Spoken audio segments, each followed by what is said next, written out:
Good afternoon, everyone. Thanks for coming today. We have a lot of very important issues to deal with. I don't think your mic's working. Well, I'm pushing the button. There you go. It's 4 o'clock. Today is November 28th, 2023. This is a Prescott City Council voting meeting. Mayor Pro Tem, do we have any announcements or introductions? We do. Mayor, first I want to acknowledge you have my County Supervisor Harry Oberg in the audience.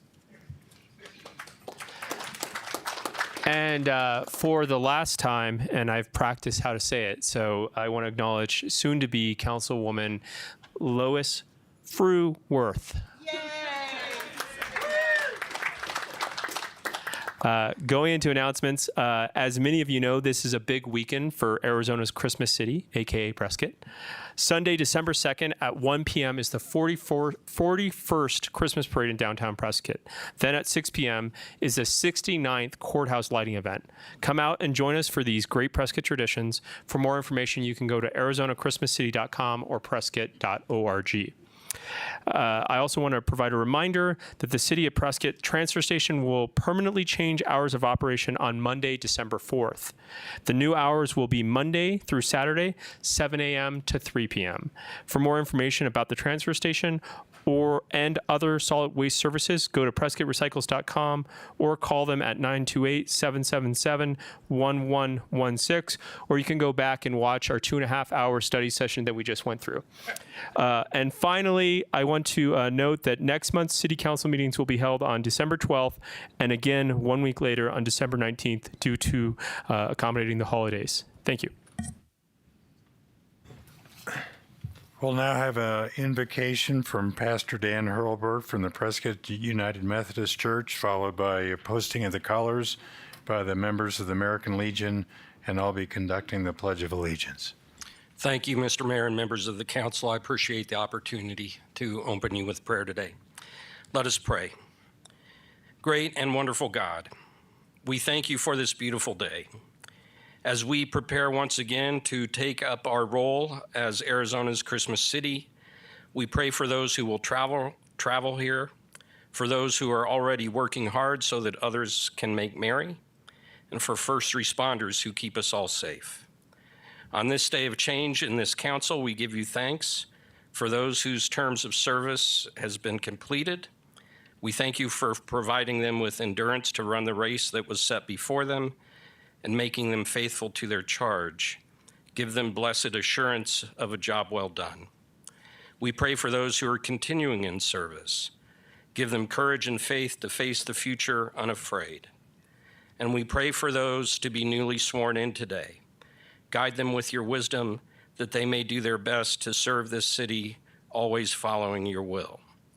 May all Prescottonians live and serve in the way that is pleasing in your sight. These and the prayers of our hearts we offer to you in the name of the one who came to serve and not be served, the Prince of Peace. Amen.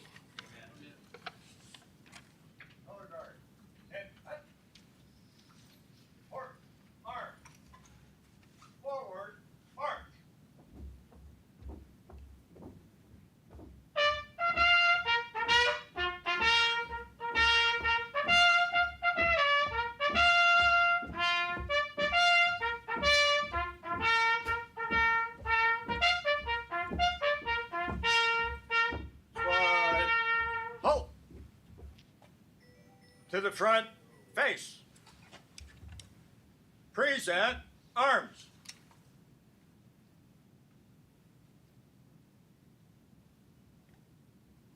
Please join me in pledging allegiance to our great republic and the flag that represents it. Pledge allegiance to the flag of the United States of America and to the republic for which it stands, one nation under God, indivisible, with liberty and justice for all. Port, arms.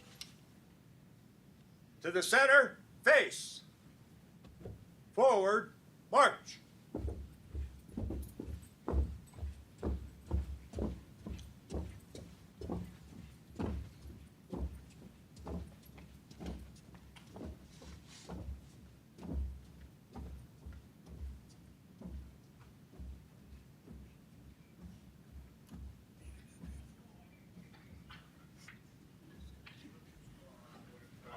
color guard. They do such a great job. We'll start here with the roll call, please. Mayor Goode.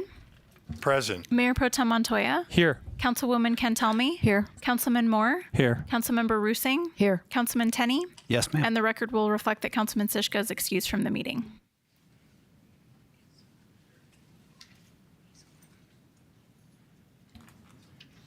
We'll move on to the open call to the public. Thank you, Mayor. The City of Prescott welcomes public engagement. Residents may comment and address the council regarding matters that are not included on the posted agenda during the open call to the public. If you wish to speak, please complete a green speaker card and return it to me prior to the meeting being convened. As a reminder, speakers are limited to 4 minutes, and the call to the public will be limited to 40 minutes in total, with the following stipulations. Citizens will be limited to addressing council on the same topic only 4 times in total. If a topic has been addressed more than 5 times by different speakers, the mayor may limit future discussion on this topic, and topics of a primarily national concern may be limited at the discretion of the mayor. At this time, I do not have any green speaker cards. Is there anyone that wishes to address council during the open call? Nope. Okay, that's all, Mayor.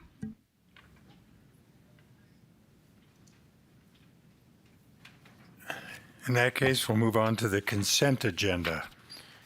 Does anyone want to pull any items from the consent agenda? Yes, Mayor. I'd like to pull item G as in girl. Very well. I'll entertain a motion on the remaining items. Mayor, I move that we approve the consent agenda items A through F. Second. Have a motion and a second. Please vote.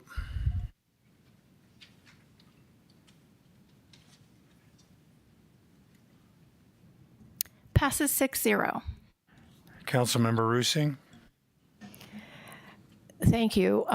We just had an executive session conversation about our PFAS settlement lawsuit, and it went directly to the consent agenda, and we've had some comments from the public wanting more transparency, and they had many questions about this. So I would like to shed some light on this and hopefully answer the questions, and I'll turn it over to our legal department. Thank you. Yes, thank you. I have a little PowerPoint, and I believe they're going to get it up here in a second. This is a class action settlement for litigation that was originally a multi-district litigation. And so, thank you. So this was filed as case number 03260. And just briefly, the difference between multi-district litigation and class action litigation. Multi-district litigation is individual lawsuits from each defendant that is brought and united into one location. So in the case of the opioid lawsuit, that was in Ohio. That's where a lot of the cases originated. In this case, the multi-district litigation was consolidated in South Carolina. And so we filed our complaint on September 26th of last year. It's been going forward in South Carolina, awaiting other bellwether cases before this went forward. But in June of this year, our attorneys, along with some other people, there's an executive negotiating committee, were able to reach an agreement with the DuPont Chemical Company. And there's actually 5 plaintiffs that are part of DuPont. And shortly thereafter, as the case against 3M was going to go forward, the bellwether case, not ours, on the steps of the courthouse, our executive team was able to reach a negotiated settlement with 3M. And so as part of that settlement, it will be treated as a class. And that means all municipal water providers are part of this class, including Prescott. And so the question today is whether to opt out, and those deadlines are coming soon, or whether to remain in as part of the class. Excuse me. As I mentioned, the settlement with 3M was $12.5 billion, and the settlement with DuPont was $1.185 billion. Now, these are only for these water providers.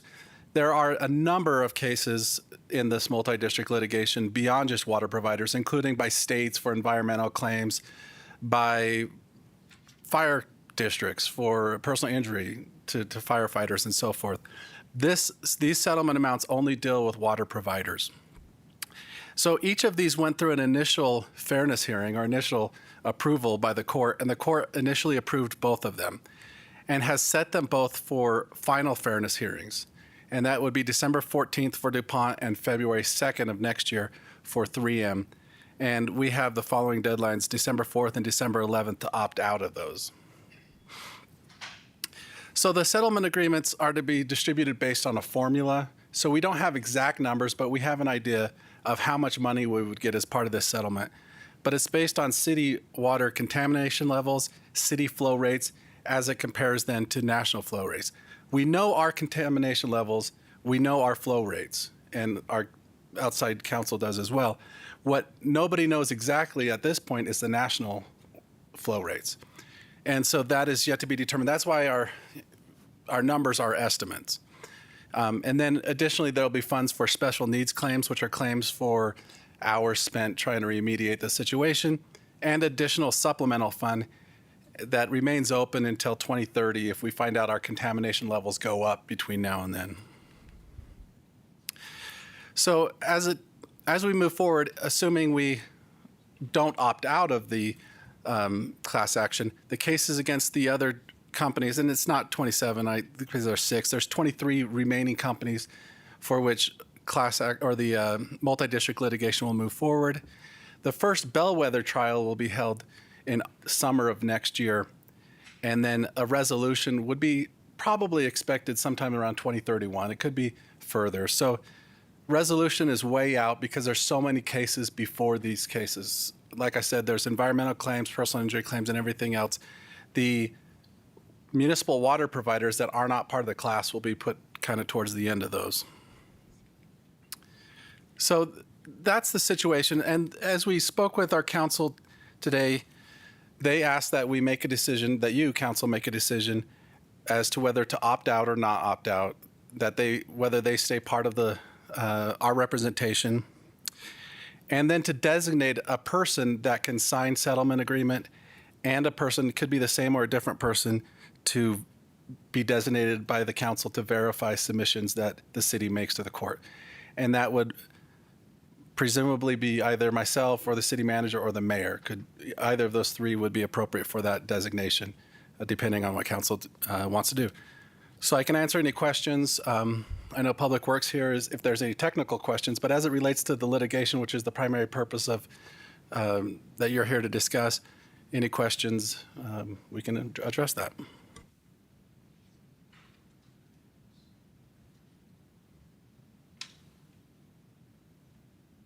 Councilmember Rusing.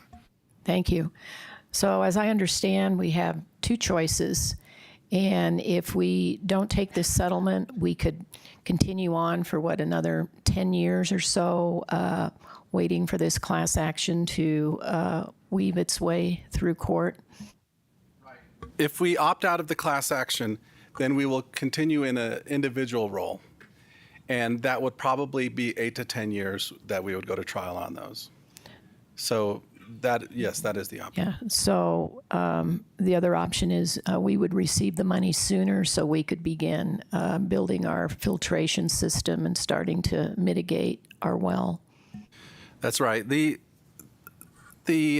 settlement with DuPont, which represents about 7% of the amount we would get, would come in one lump sum. And that would come after any appeals to the class action, the fairness hearing. The judge will make a determination. And then there may be appeals. After any appeals are settled, there's a 110-day waiting period, and then those checks will start coming in.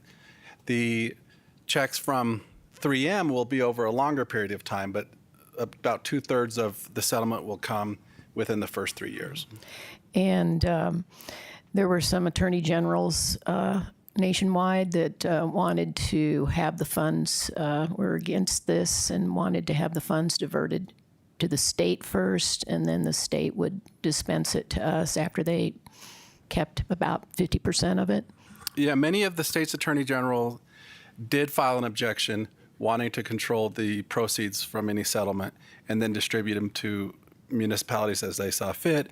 They've since withdrawn those objections, and so those are no longer present. Now, the states do have their own actions that might go forward, environmental claims, as I mentioned, but they are not part of this settlement. that will be separate litigation, separate negotiations, and so forth. Okay, thank you very much. I don't know, do we have any public comment? Yes, we do. Mayor, would you like to take that now, or do any other No, council I members think have any? I did receive some comment from the public on a concern about how much of this information would be made available.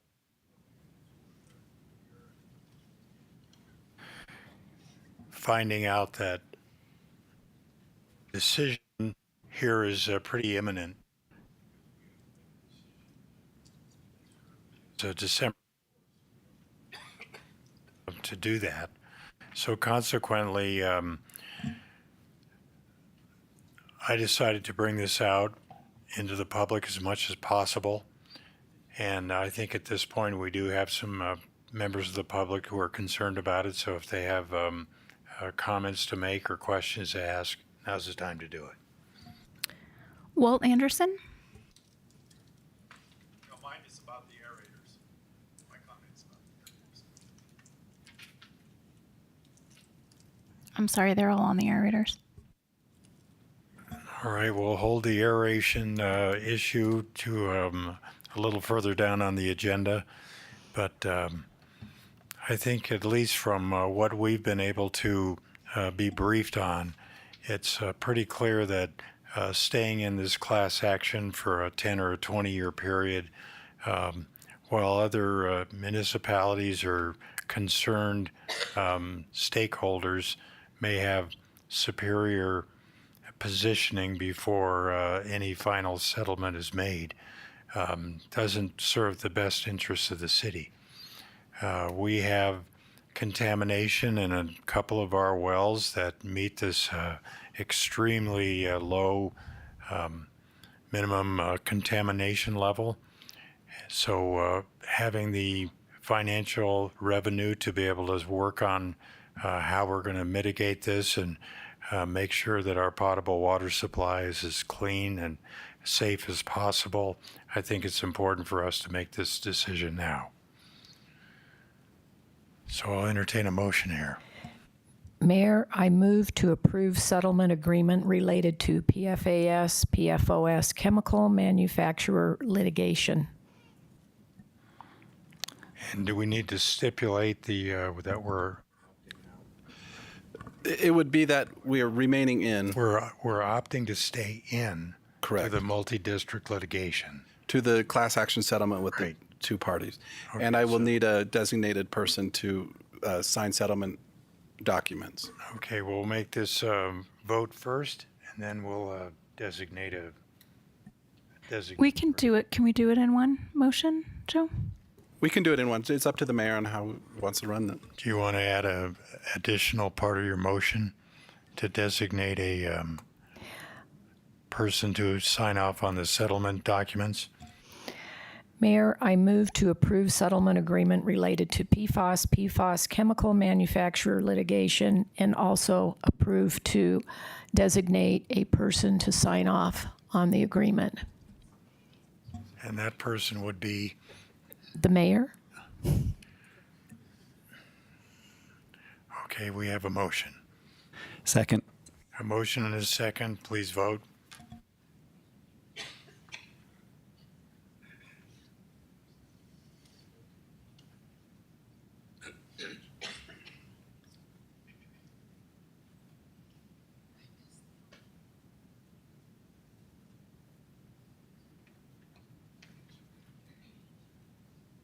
Passes 6-0. Well, thank you very much, and we'll move on to item 8A. Adoption of ordinance number 2023-1851, an ordinance of the mayor and council of the city of Prescott, Yavapai County, Arizona, authorizing the acceptance of a public utility easement agreements from the Duo Ayuvuate LLC and Ottman Storage Properties LLC, authorizing the mayor and staff to execute any and all documents to effectuate said acceptance. Just from a location standpoint, this is an easement that's located over at the Center Point industrial area over there. Gwen, do you have some comments on this? I don't, Mayor, unless you have questions. This is a matter of routine. Does anybody have any question about this one? Do we have any public comment? We do not, Mayor. All right, then I'll entertain a motion on that. Mayor, I move to adopt ordinance number 2023-1851. Second. Have a motion and a second. Please vote.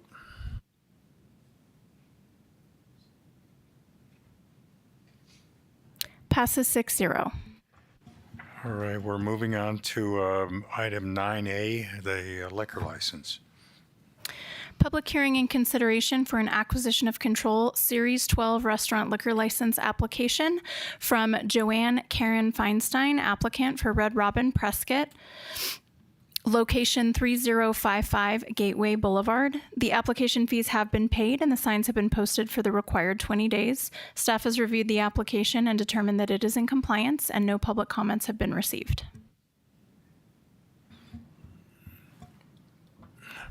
All right, I'll entertain a motion on this unless there's any comments or concerns. Mayor, I move to close the public hearing. Second. Motion is second. Please vote.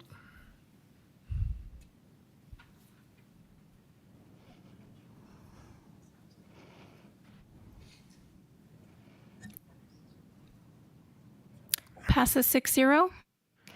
Mayor, I move to approve the recommendation for liquor license number 260985 for an acquisition of Control Series 12 restaurant liquor license application for Red Robin Prescott, location 3055 Gateway Boulevard. Second. A motion is second. Please vote.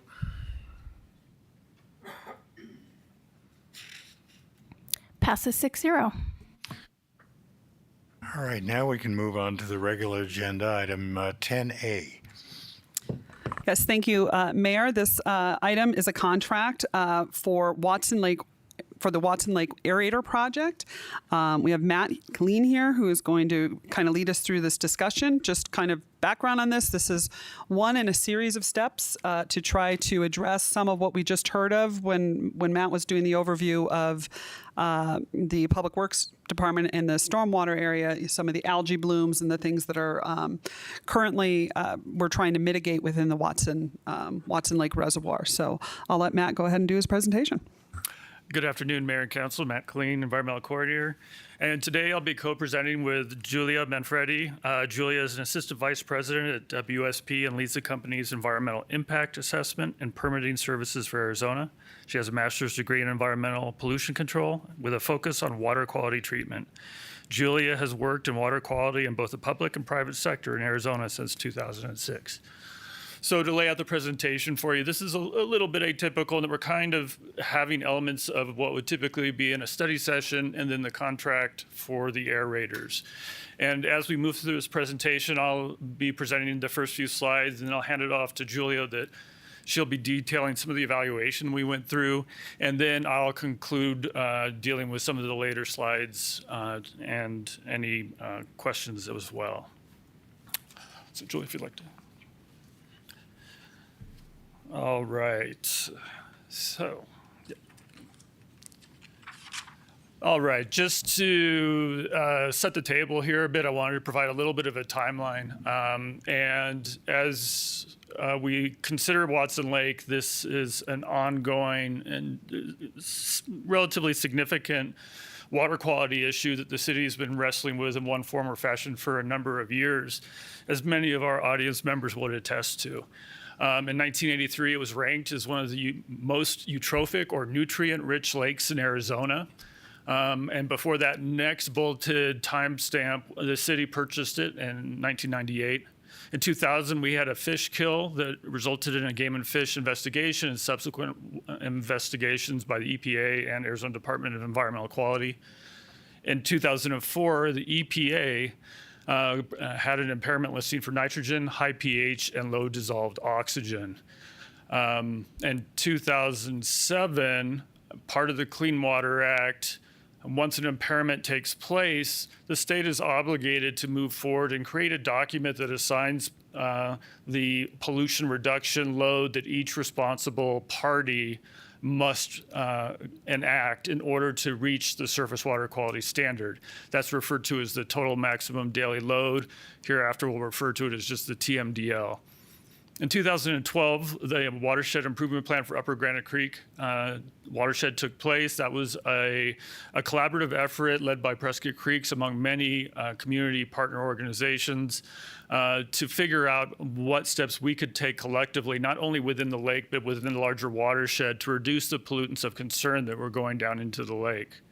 And in 2015, the TMDL document was finalized. At that time, phosphorus was also included as a pollutant of concern.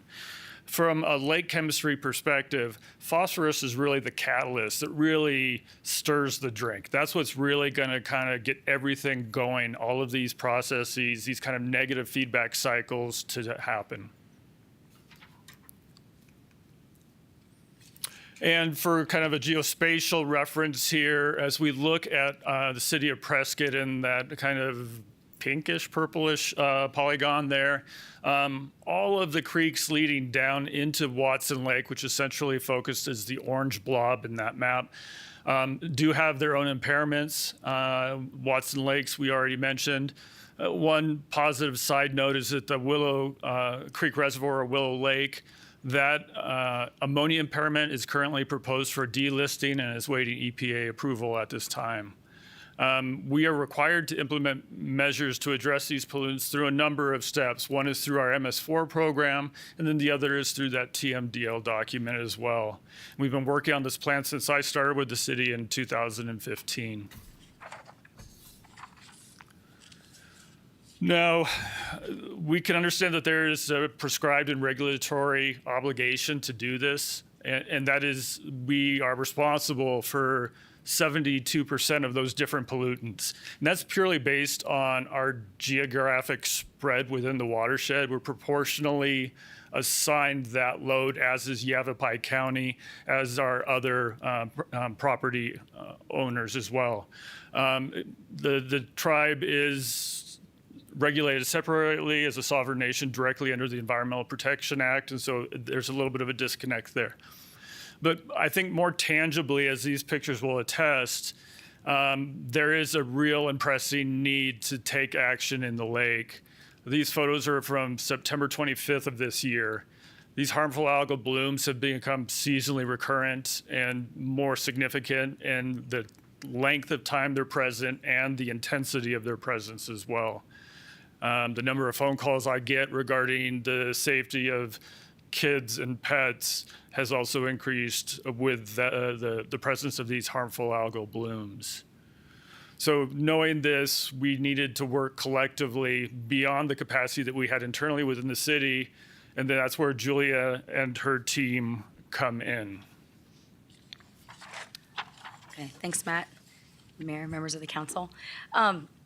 So our team was hired specifically, actually, we'd worked previously on some of the planning, and we were hired most recently to conduct the evaluation of the solutions.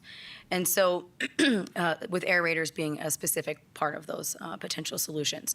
So the response planning started, the TMDL was finalized in 2015. The planning started then right after that, around 2016. Granite Creek was addressed through watershed planning and a watershed model. And then moving forward, then Watson Lake Reservoir was also addressed. That had its own water quality monitoring plan, a reservoir model, and a reservoir management plan. And so what we're going to talk about today is the reservoir management plan. So we've been planning for the last 6 to 8 years and now looking at potentially implementing that plan. So we'll talk about some of the other things that are in that plan as well, and dig into the aerators. These plans actually also are all on the city's website. So the main issues in the lake, Matt alluded to some of this, and the TMDLs are written for these nutrients.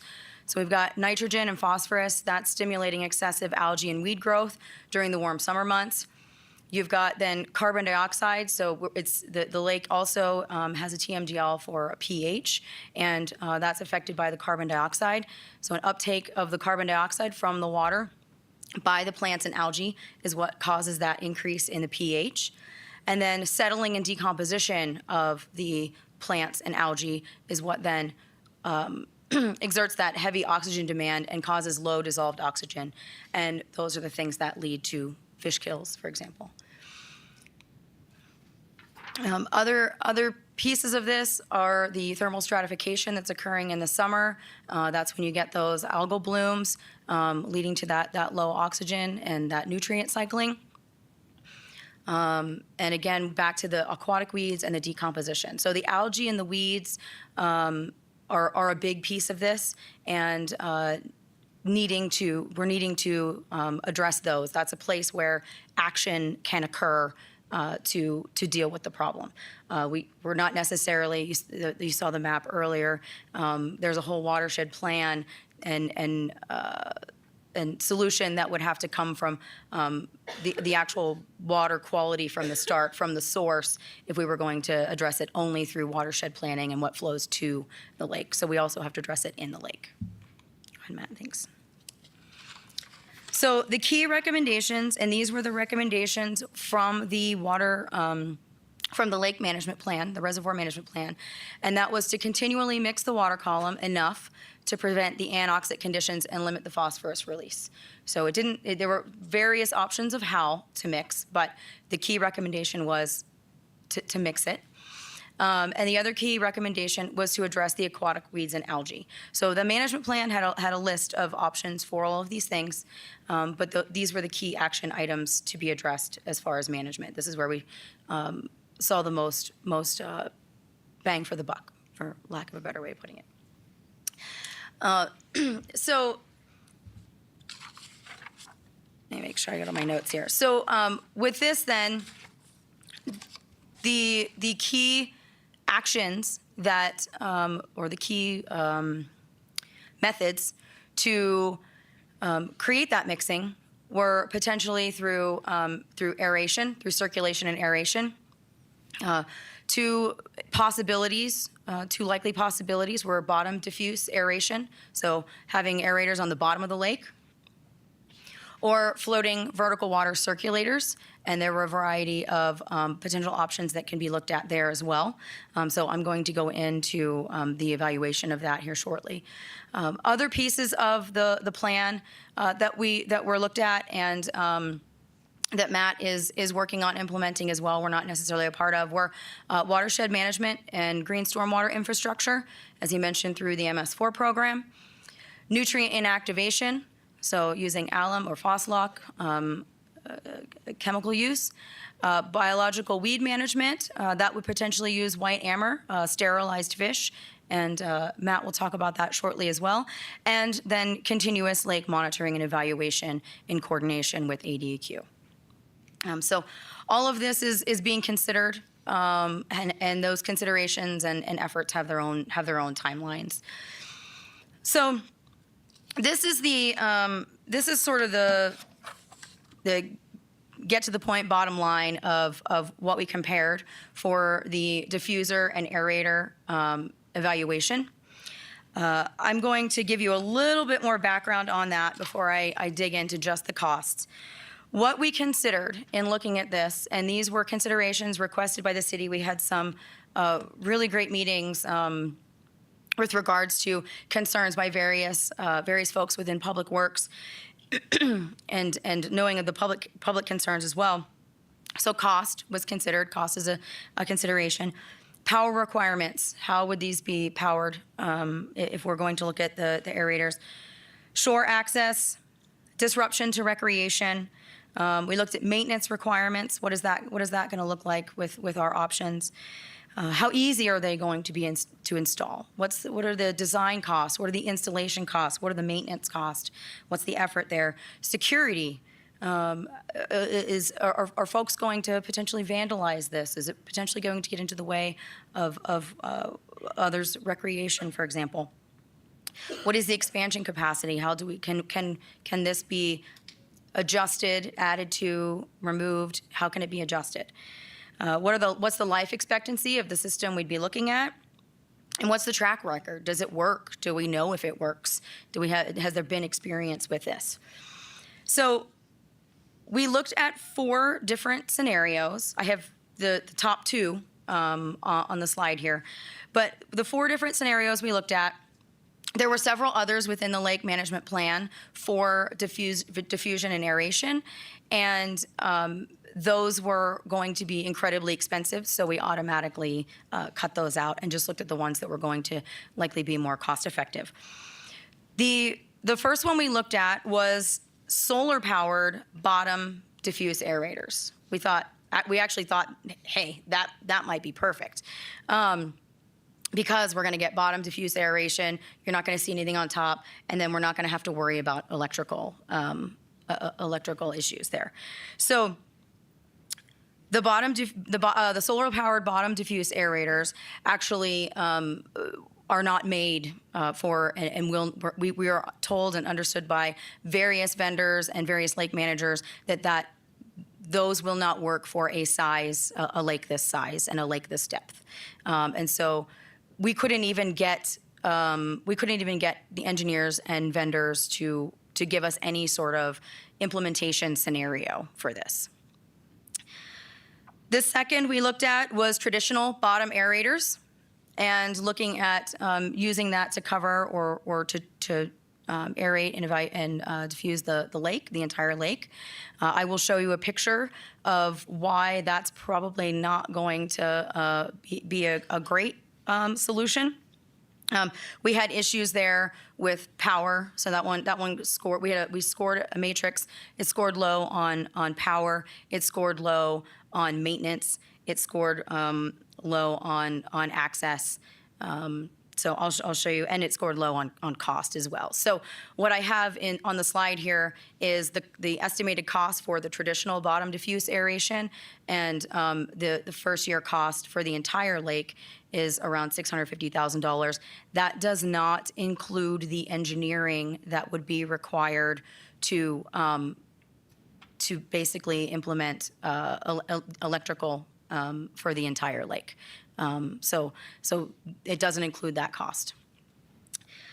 The third option we looked at were the solar-powered floating diffusers, and these are not solar-powered aerators that sit on the top like fountains.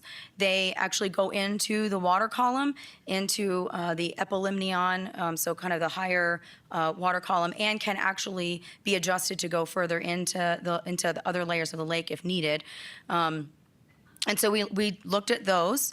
Those typically, there are companies that do just that, and so they would be solar powered. They have been applied at various sizes in lakes the size of Watson Lake Reservoir, and so we looked through and evaluated that one. That scored high on cost, on installation, on maintenance, as well as on life expectancy and track record. So traditional bottom diffuse aeration also has a good track record. They've been used for a very long time. Solar-powered floating diffusers have been used for more like around 20 years or so. And then we also looked at a hybrid situation. What if we used the traditional bottom diffuse aeration and the solar-powered floating diffusers? Was there an option where we could use a combination that would make sense for the reservoir? So those are some of the considerations. This looking at the maintenance costs, the installation, and the maintenance cost for the aerators, the bottom diffuse aerators, was an estimate based on just conversations with the city and what might be entailed for labor to go out to maintain those. So if you want to go to the next one. So this is what it would look like. So we took the bottom diffuse aerator option and looked at it just in the southern part of the lake near the boat ramps, because that's the only place that there is electrical capacity right now at the lake.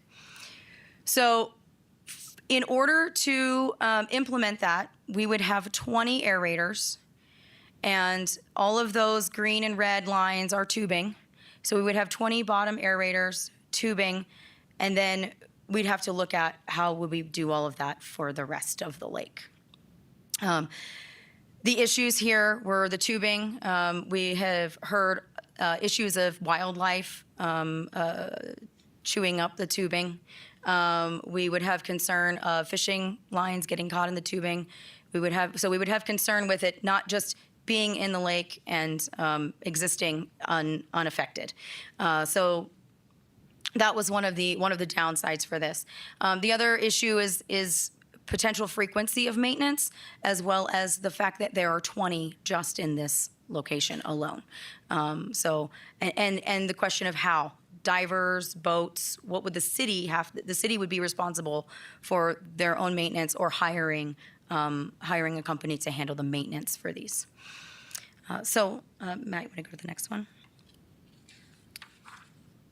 So then we looked at the floating solar-powered aerator possibility, and this is the one we landed on as recommended. Those blue circles would include one aerator per circle. That's a 700-foot radius, so only 4 would be needed for the lake.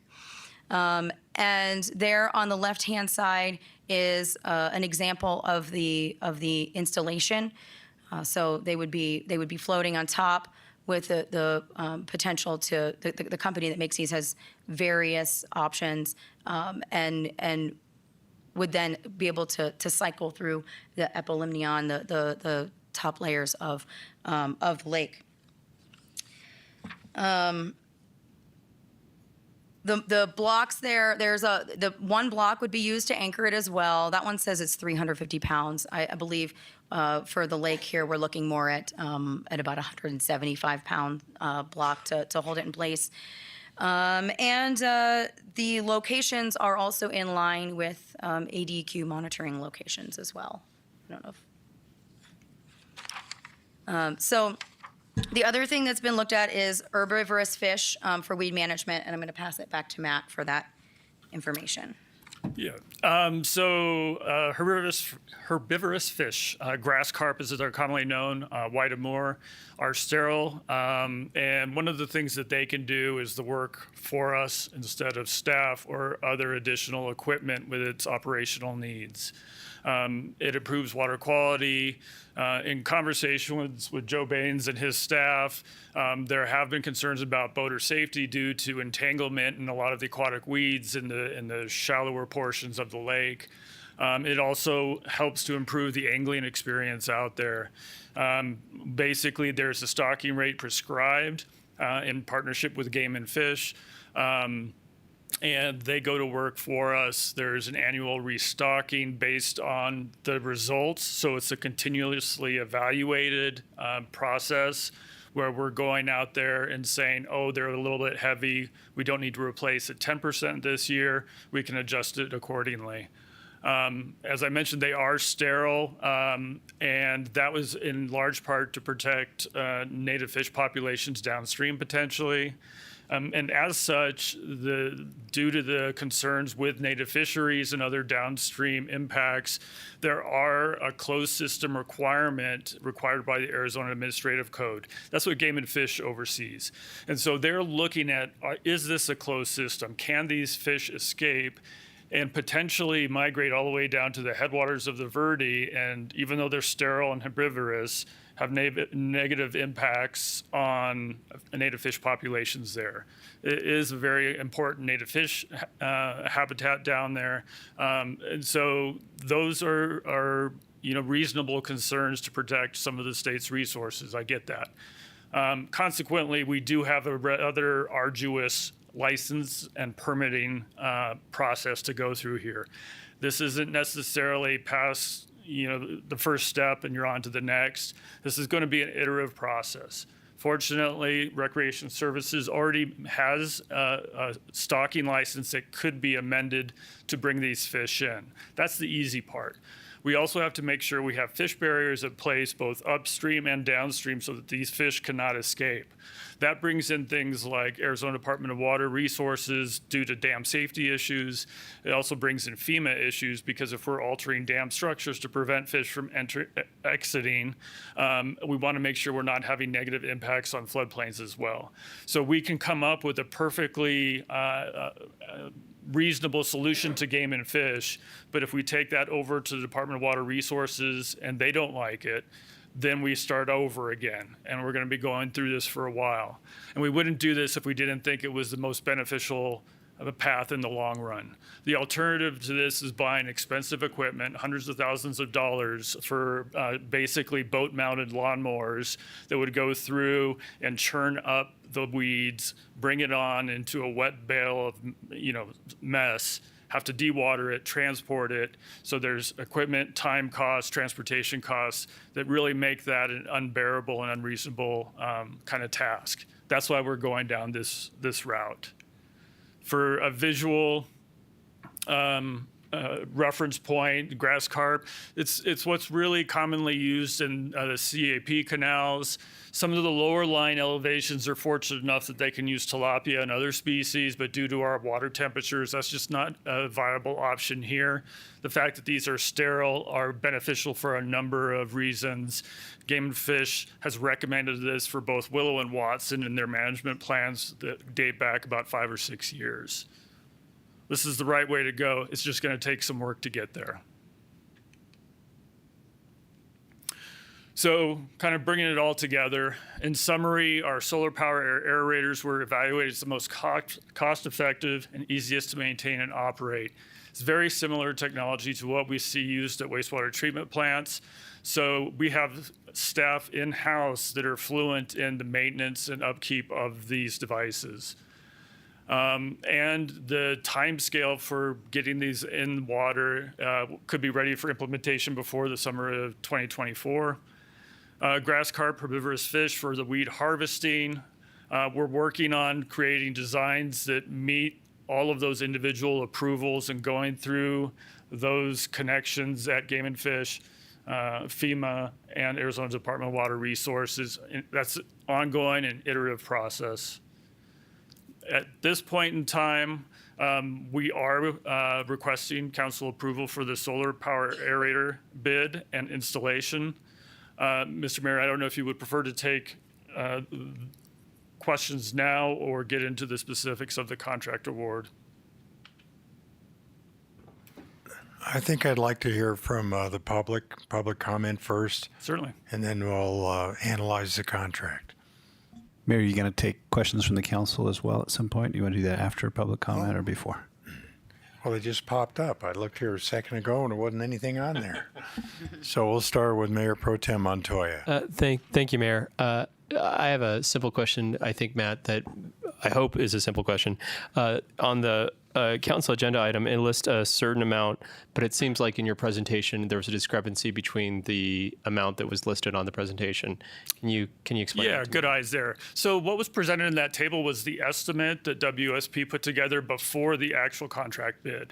So their contract bid actually came in just under what is on that table, if I remember correctly. Got it. That's what I assumed. I just want to make sure I was looking at it right. Thank you. Mm-hmm.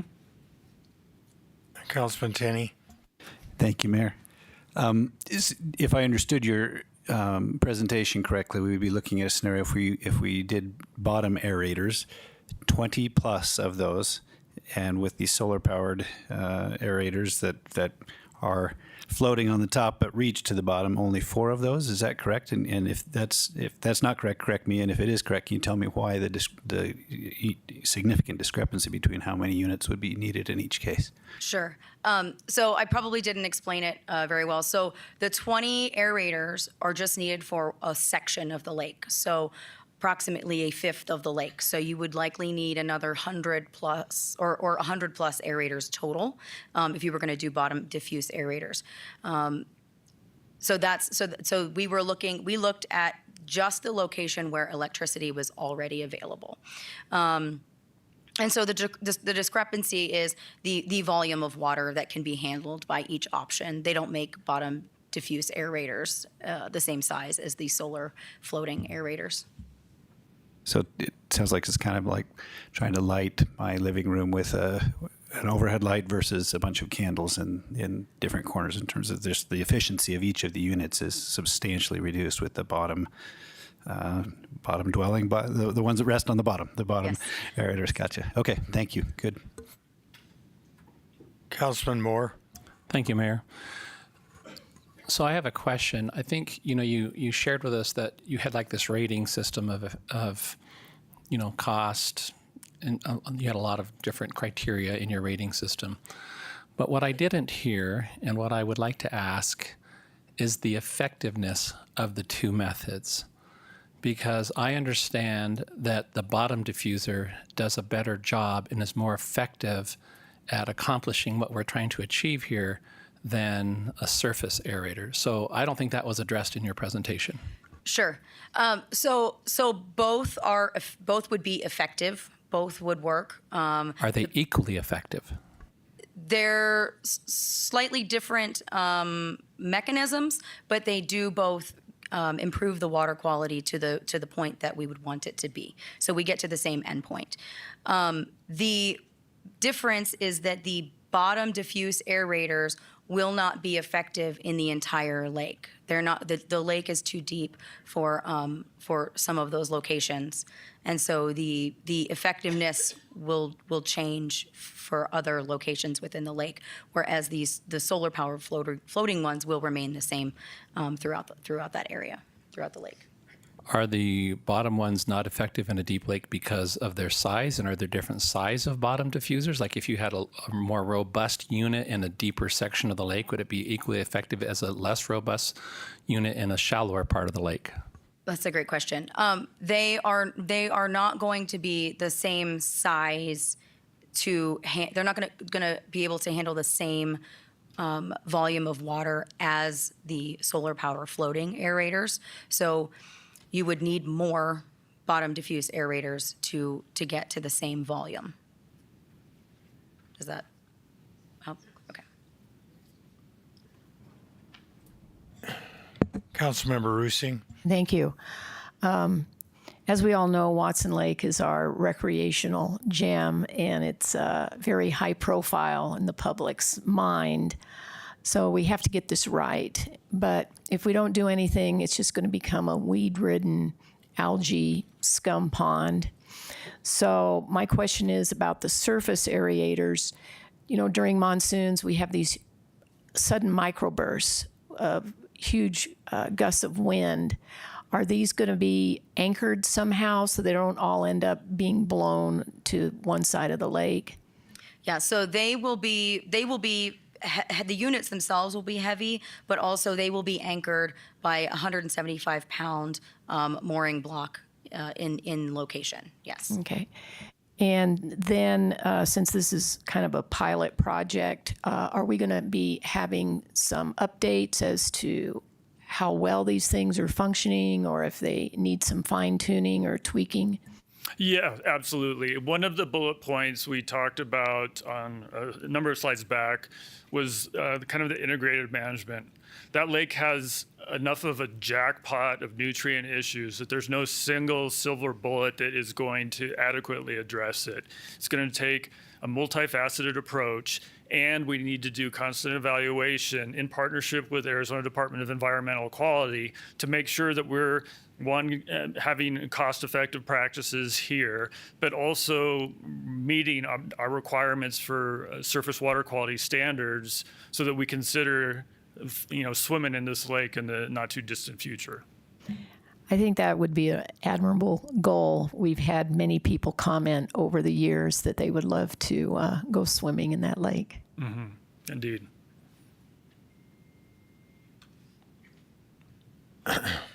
Councilwoman Cantelme. Thank you, Mayor. I was wondering about these because I saw the picture up there when I was looking at the packet last night. And can somebody get hurt if they accidentally on purpose run into one of those? I mean, how?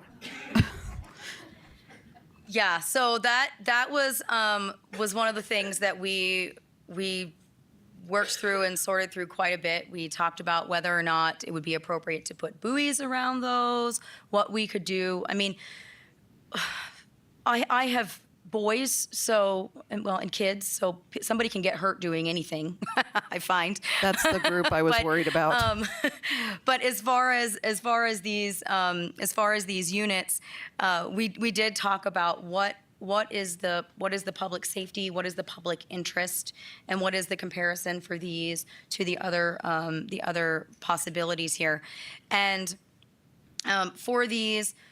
What we're recommending and what we recommended in our evaluation is that some education is done, some signage along the shore, as well as potentially signs on the units to show what they're for.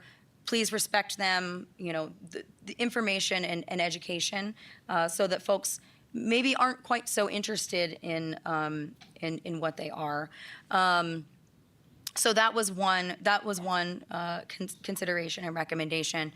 The other side of that would be some of these units that require, say, electrical on shore have a higher potential to be vandalized because they can be accessed by a lot more people. So the answer possibly is yes. There would need to be precautions taken for public interest in these and education and safety. If they're aerating, I'm assuming there's a motor in there sucking. That's the part I worry about as a former pool owner. Yeah. How do you? It is. It's all protected. Oh, I'm sorry. Yeah, that's okay. I was worried about that. Number one, if somebody fell off of their whatever and got sucked into that thing, that was one of the other parts. But the other thing is, has anybody have any data on lifespan of these in terms of other municipalities that have had a success rate with this? Because we didn't really get any data about how long have they been around, what's the success rate, what parts break, are they readily available? I just worry about it. Doesn't look real. I don't know, fortified, if you will. It looks flimsy to me. Is that the case? No, they're pretty fortified. Every piece of it is fortified and protected. So these aerators have been around for around 20 years. So they've been around for 20 years. There is data and information out there from other municipalities. They're used at varying levels. Different units are different sizes are used in different capacities. So there's data for that varies. Can you share that with us? Can you share that? Is it successful? So many municipalities have found it to be successful. This treats both the algae as well as other municipalities use it for things like odor and other issues. And so they have found it to be successful. There's a lot on the web, so I could provide that to Matt and his team. And what was your other question? About the mechanism, if somebody could potentially get sucked into that. So no. So those are all. It's all protected. Nobody Okay. would be getting sucked in. Thank you. Sure. I have boys too. Oh, and it is guaranteed. It's guaranteed for 25 years. These units are guaranteed for 25 years, so longer than they've even been around. And as far as parts and maintenance, I think that was your other question. The vendor is responsible for all of the parts and maintenance, and they need to be able to readily go out and maintain and fix them. Is the vendor in the United States? Yes. Okay, thank you. Councilman Moore. Thank you, Mayor. So I just have a follow-up question from my earlier questions. The lake has been studied for many, many years, as we all know. And there was a community task force, I think in 2012, I could be wrong in the year, that studied this, and ADEQ also weighed in on this. And their recommendation at that time was bottom diffusers. So I'm wondering, has the technology changed in that time frame that somebody would change their recommendation from a bottom diffuser to a surface diffuser. If that was ADEQ's recommendation then, why are you recommending something different now? And I know we'll hear from members of the public on this as well, because they were actually involved in these organizations that were studying the lake. Absolutely. So a recommendation, the bottom diffuse aeration was also a recommendation in the lake management plan that we put together. We also recommended that as a viable option. Going into this evaluation, we thought we were going to come out saying use bottom diffuse aerators. We thought that was going to be the answer, and so the difference now is looking at how do you run them. So we looked at running solar. Using solar bottom diffuse aerators, and they can't manage that capacity. So then the next question is, how do we run electrical around the entire lake? And is it cost effective to do that? What are all the logistics for that in order to run 100 bottom diffuse aerators with all of that tubing? So it becomes a logistical issue there that received a low rating based on our criteria and evaluation. Also, I'd like to another follow-up question. I understand I kayak and canoe out there. I understand how bad the weeds can get, and it's hard to even paddle through it. It's just like you're struggling to get through it. It's so bad in the summertime. But that seems to be more predominant in the shallower areas of the lake. Is it necessary to aerate the whole entire lake, or is it only necessary to aerate, I'm just asking because I don't know, the shallower portions of the lake, like that one slide you had, that south corner, instead of where it's really deep? I don't see the same problem in the deep end of the lake as I do in the shallow end of the lake. Mm-hmm. So I'm just asking the question. Sure. So, and I will pass to Matt in a minute. My understanding, based on all the previous work that was done, that the recommendation was made that we need to be addressing the entire lake and not just sections. But I know Matt has more history with the monitoring data and on all of that. So. Yeah, and that's that multifaceted approach where the weeds in the shallow section would be addressed by the whitemoor, the grass carp. That's going to be where they're going to hang out for the most part. So they'll be working on the perimeter of the lake, whereas these would be more centrally located in the lake to deal with that stratification and the depleted oxygen below 6 feet down. And so that combination approach is going to be required. So as a follow-up, and I asked this question in our earlier meeting today, it might not be a popular topic, but these lakes are very old. They're about 80 years old, and there's been a lot of siltation. And so the lake has become very shallow compared to what it was originally.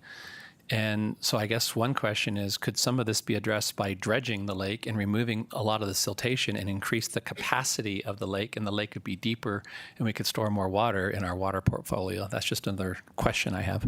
So that was addressed. In fact, we went in and looked at the sediment composition to make sure we weren't dealing with harmful or hazardous chemicals that would increase the disposal rates. The estimates that our consultants came up at that time for a full dredging was $17 million. Anything below that, while it may address some of the water quantity issues you're speaking to, or water quantity banking, if you will, it doesn't. It just kind of opens up the next layer of sediment, so you still have the same water quality issues that were there before the dredging.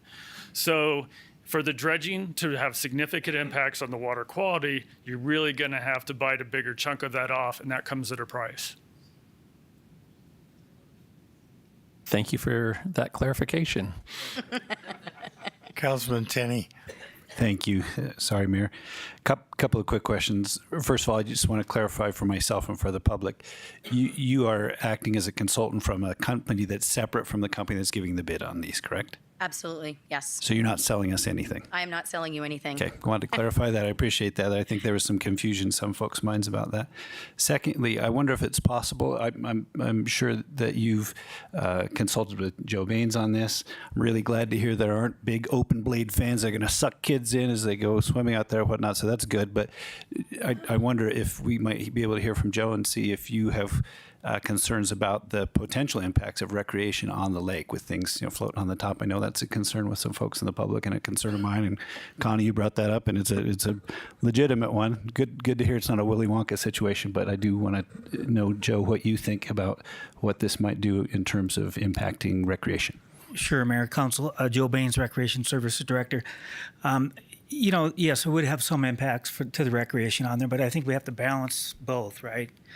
The in-ground diffusers or the bottom diffusers would be very logistically tough with all those cables running out there and the fishermen and whatnot. But I think with these solar surface ones, the minimal impact. Thanks, Mayor. Thank you, Joe. Councilmember Rusing. Thank you.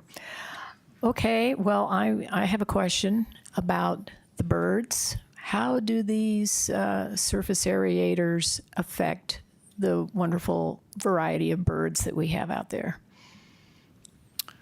I can take that one if you don't mind, Julia.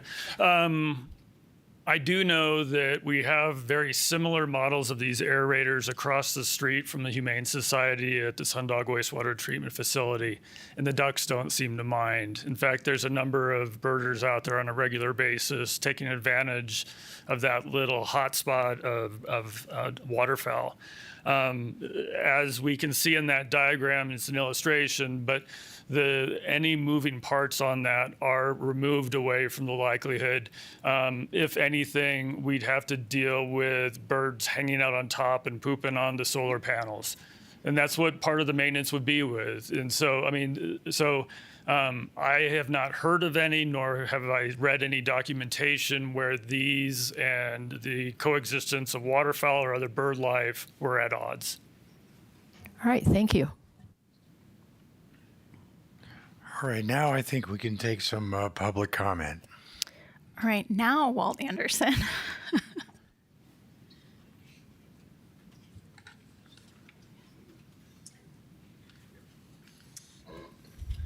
Well, thank you, Mr. Mayor and Council, and a lot of good questions and a lot more information than I had before I came in here. Only yesterday I heard that this was happening. It would have been, in my opinion, really useful for the public to have had access to this 8-year process on this planning so that we had a better appreciation and could contribute our various kinds of knowledge.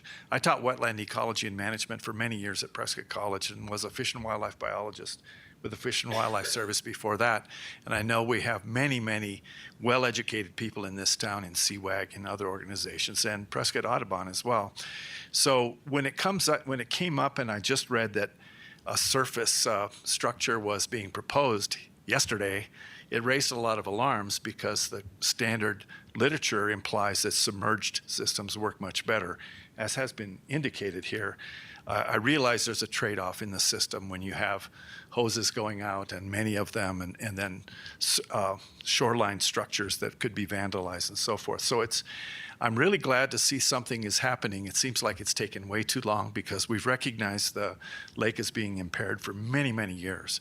And an 8-year process, of course, we all like things to go a lot better. When it comes to lawsuits or whatever it is, we like these things to come along a lot better. The lake this is everybody's home lake. Like we talk about everybody's hometown. And so it's really important that we do get it right. As far as the grass carp or the white amber, I'm a little concerned about the sterility issue because I consulted with a fish and wildlife pathologist who's had a laboratory over at Page Springs, over on the other side of the mountain there. And these sterile grass carp, he did sampling, and 10% of them were not sterile at all. So there is, whenever there's a chance for something to go wrong, it probably will. And so sterility is something that I think that's not perfectly guaranteed unless the technology is improved a great deal above that. So I would be concerned about that.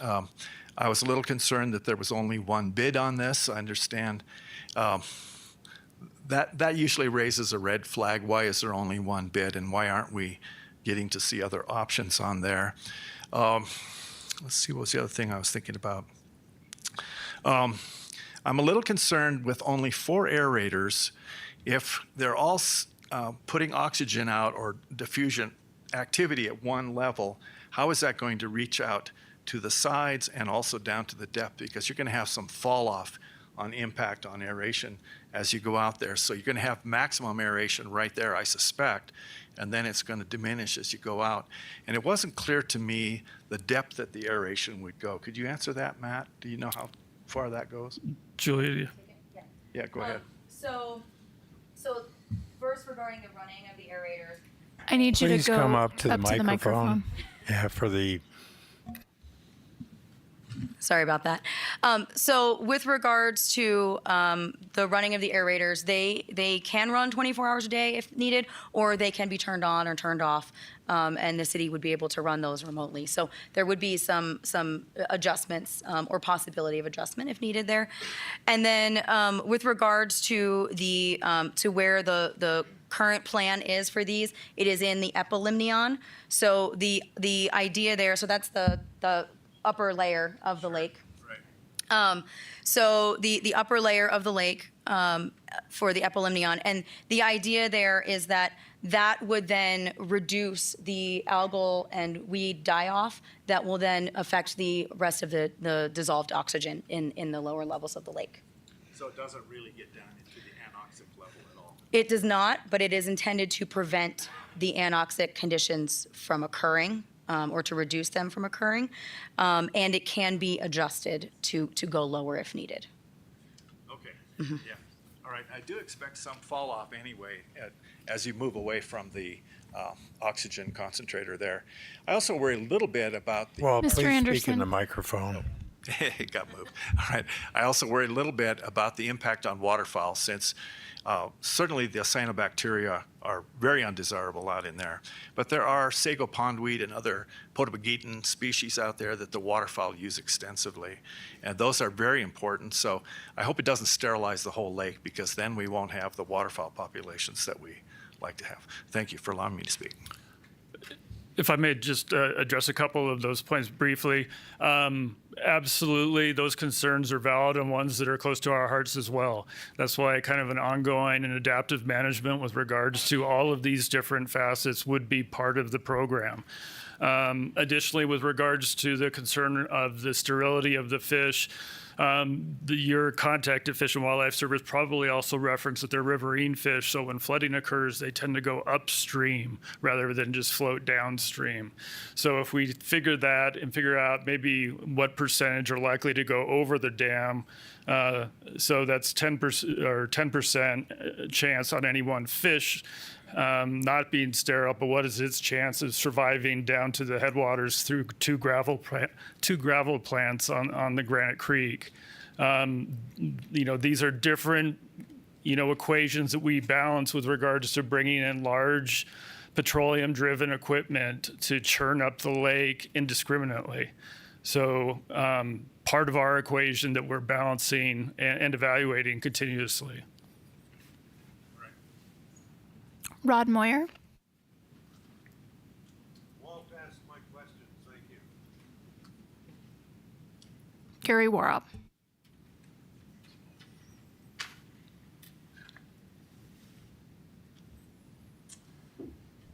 Thank you, Matt. I have to thank Matt, Gary Warp, 1638 White Oak Circle, Prescott. I wouldn't be here except for what I read in the paper, same as Walt. I'm echoing Walt. Had huge concern, having formerly been the chairman for the Lakes Committee and having had $5 million sitting there, promised from Army Corps Engineer to do exactly what we're talking about, even to a greater extent, and we're talking about including dredging. But I'm relieved that I heard that these are adjustable. That was my main concern, because surface aerators are detrimental to the future of the water. I want to do a little history lesson here real quick so you know where this is coming from. 2009, when Jack Wilson was mayor, I approached him to start a task force because of the controversy over the sewer leakage and septics. Out of that came the 75 cent per water meter user. It was originally the watershed improvement fee. It's now the aquifer protection fee. And to my knowledge, you have over $2 million just to be used for the lakes in the watershed. So speaking of the watershed, here's our greatest problem. And I'm also proud of Matt again, who brought in a $93,000 grant to study and improve sections of the watershed. That's our biggest detriment to the lakes. The Public Works has worked really diligently to slow down or stop effluent runoff into the lakes. I know we had a burst last spring from Granite Creek Park. I hope that's addressed. We've addressed that in the past. But all around the world, especially in Arizona, Tucson, they're addressing issues simply with rock dams. Cuenca Los Ojos, which Matt is familiar with, 121,000 acres. In the Chiricahuas, these couple bought all that land. It was decimated by copper mining, by logging, and by overgrazing. And they went in, put in 20,000 rock dams. They now have a perennial fishing A little off topic stream. here, Gary. Let's keep it to where it belongs here on the Watson Lake in this proposal. Okay, it's all relative, though. It's extremely relative because you can do all you want to the lakes. If you don't fix the watershed, it won't help. Thank you. That's all, Mayor. Oh, I got to steal my picture back. This is where we should be. This is what we want and what we deserve. Matt, can you address the question about only having one bid and not having any other bidders on this project? I think one of the trends that Tim Sherwood, our capital projects supervisor, alluded to in the study session is we're seeing a great decrease in the number of bids across all construction projects. This is also somewhat specialized equipment. Fortunately, they're based out of Phoenix, and so they have some local knowledge and accessibility and responsiveness here. They are kind of the giant in the industry. Why there hasn't been some other startup jump into the realm could be economies of scale. I'm not familiar with the industry at large sufficient enough to really speak to that. But knowing that they came in was somewhat heartening to me. I never expected to be going down this. I mean, to many of the speakers' points, and Julia's as well, everything I thought of was pointing me at bottom diffuse aeration, but the numbers didn't lie to me. And as a scientist, we look at numbers as the basis of proof, rather than subjective or emotional constructs. And the numbers continually led us back here. And through the bid process, this was the one company that provided the bid amount that was in line with our estimates. That's where we are today. So when do you think, if we adopt this, that we'll be able to measure whether it's achieving its goals? Timescales on that are tough to predict. I've heard as short as a year to 2 years, you can really start to see improvements. As we mentioned, there's a number of other things already in process. So looking at phosphorus binding so that phosphorus is precipitated out of the water column and is no longer bioavailable will greatly impact water clarity as well. Getting these fish on board will reduce the algal and nutrient loads and the potential for really sucking down that dissolved oxygen. So it's a collective approach to it. But I think any one of these are going to show improvements, and in concert, it'll really accelerate our timelines. And one of the things that I played around with in the past was actually working with some of our paddling and lake-loving community to help do some citizen science here so that we can go out and get more regular readings on turbidity levels by using Secchi discs, looking at dissolved oxygen levels at multiple levels. Those are things that we can do through citizen science to help inform us manage that place collectively and in a better fashion going forward. Yeah, I know when we had the overtopping of the dam and we had to open up the valves to release some of the pressure behind the dam, that would certainly have an impact if these sterile amder fish were involved in that. So I think being able to go back and forth between game and fish and their willingness to agree that we've been able to have a system to contain these fish from not escaping down the river and then eventually ended up in the Verity. That sounds like it's going to take some time to get completed to the satisfaction of Game and Fish. Yeah, I think that's just the reality we're facing. Fortunately, we've got great partners in Game and Fish. Those are relationships that Joe and his team have established over many, many years. And so as we go through this process, that experience and familiarity with each other allows us to have productive conversations and chart a path forward that hopefully will be productive in the near term. Councilman Moore. Thank you, Mayor. Not to beat a dead horse, but just to bring up a point, or a dead fish, I don't know, dead lake, reservoir. I just want to comment on something that Walt Anderson brought up and that you addressed, and that's bird life. One of the reasons there's a lot of birds at those ponds across the street on Sundog Ranch Road for the sewage wastewater treatment plant is because it's nutrient rich. Our lakes support thousands of migratory birds every year. The reason the lakes can support thousands of migratory birds is because it's nutrient rich. A lot of these birds are what we call dabblers. They're surface feeders. They feed on algae. They feed on duckweed seeds. They feed on plants that grow in the water. That's how they exist. That's why they come here in the wintertime. And so I'm not saying I'm opposed to this. I think we've all gotten a little more illumination on this. But what I want to say is there needs to be a balance for wildlife and for human use. We've created these unnatural lakes. They're not lakes, they're reservoirs. They weren't here historically. These thousands of birds that winter here never wintered here historically because there weren't lakes here, but now they do. But it's the nutrients in the water and the plants that grow in the water that create this environment where we have thousands of birds that winter here every year.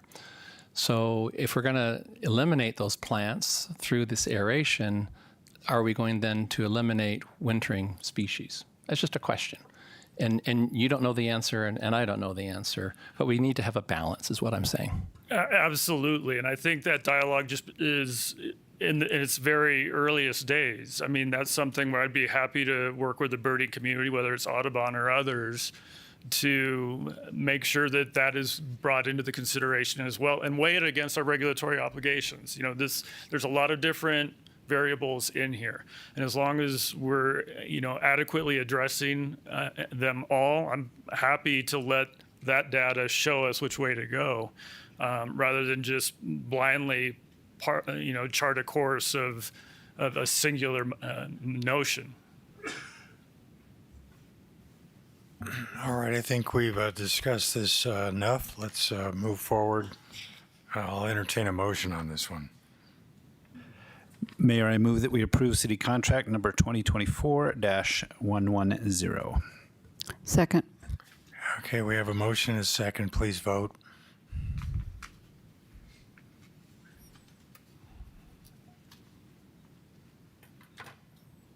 Passes 6-0. Thank you. All right, good luck with this, Matt, and we'll expect some periodic reports. I look forward to it. Okay, we'll move to item 10B. Adoption of ordinance number 2023-1846, an ordinance of the mayor and council of the city of Prescott, Yavapai County, Arizona, extending and increasing the corporate limits of the city of Prescott by annexing approximately 1.67 acres of residentially zoned land, R1L70, generally located west of Willow Creek Road and north of James Lane Extension and south of future Jenna Lane in Yavapai County, Arizona, into the city of Prescott and assigning a zoning classification thereto. Thank you and good evening, Mayor, Council. Tammy DeWitt, Community Planner. Good evening, not afternoon. Real quick before you begin, Tammy, I just wanted to say that this item, and Tammy will be doing this item and the next item, but this item we do, as part of it, we do need to include an opening of a public hearing and a closing of a public hearing. So if we can do that as part of this item as the annexation, that would be helpful. Once Tammy has an opportunity to do her overview. Sure. So the property location is located in Deepwell Ranch. It's adjacent to future Jenna Lane, which you've seen an annex adoption of that to adopt the right of way into the city, and then also north of James Lane. This is a little section there that was not part of the annexation when Deepwell Ranch was originally annexed. It is about 2.11 acres, but we're only annexing 1.67 acres due to we have to keep connection. There's the portion to the north and east of it is not being annexed, and so we cannot create a county island. So we'll have a 20-foot buffer there to make sure to keep that connectivity with other county land. So here's the annexation map. It's just a small little portion, 1.67 acres. This will be a future portion of the plat you're going to see next, the preliminary plat. It's going to be a tract used for detention and part of the roadway too.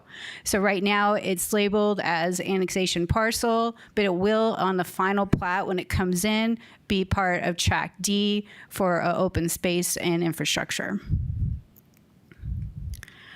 So this is an annexation of a 1.67 acre parcel to become part of the South Ranch Unit 2, Unit 4 subdivision plat for drainage basin. And when the annexation occurs, the Planning and Zoning Commission is responsible for confirming the appropriate zoning for the annexed property.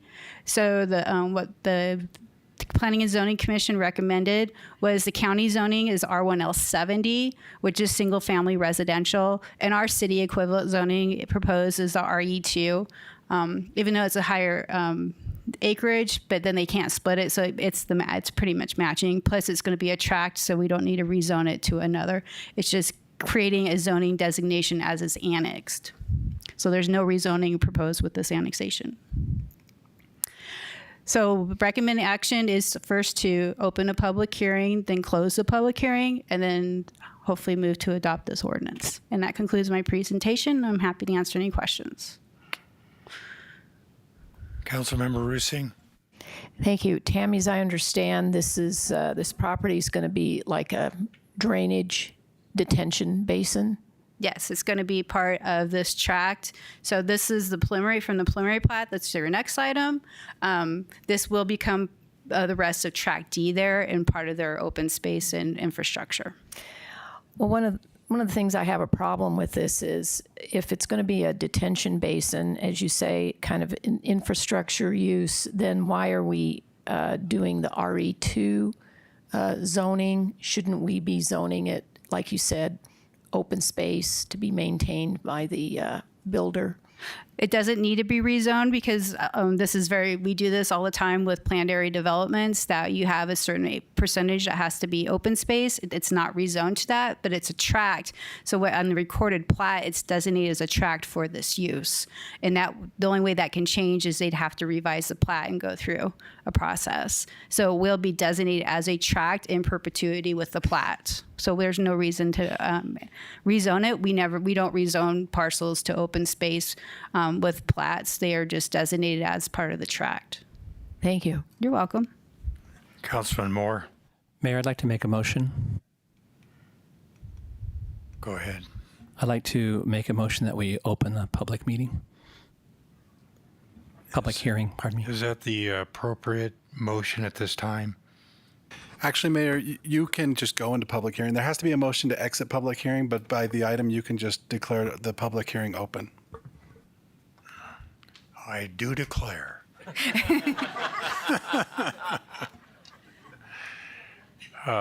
Any more comments or concerns? Do we have any public comment? We do not, Mayor. Well, it seems to be a pretty easy one. Mayor, I'd like to make a motion. Please. I'd like to make a motion to close the public hearing. Second. I got a motion and a second. Please vote to close the public meeting.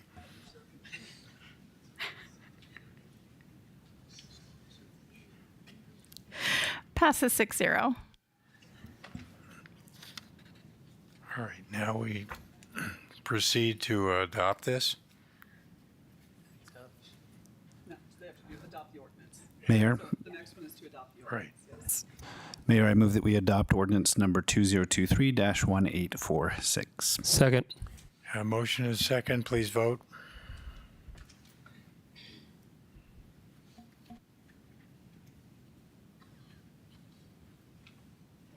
Passes 5-1.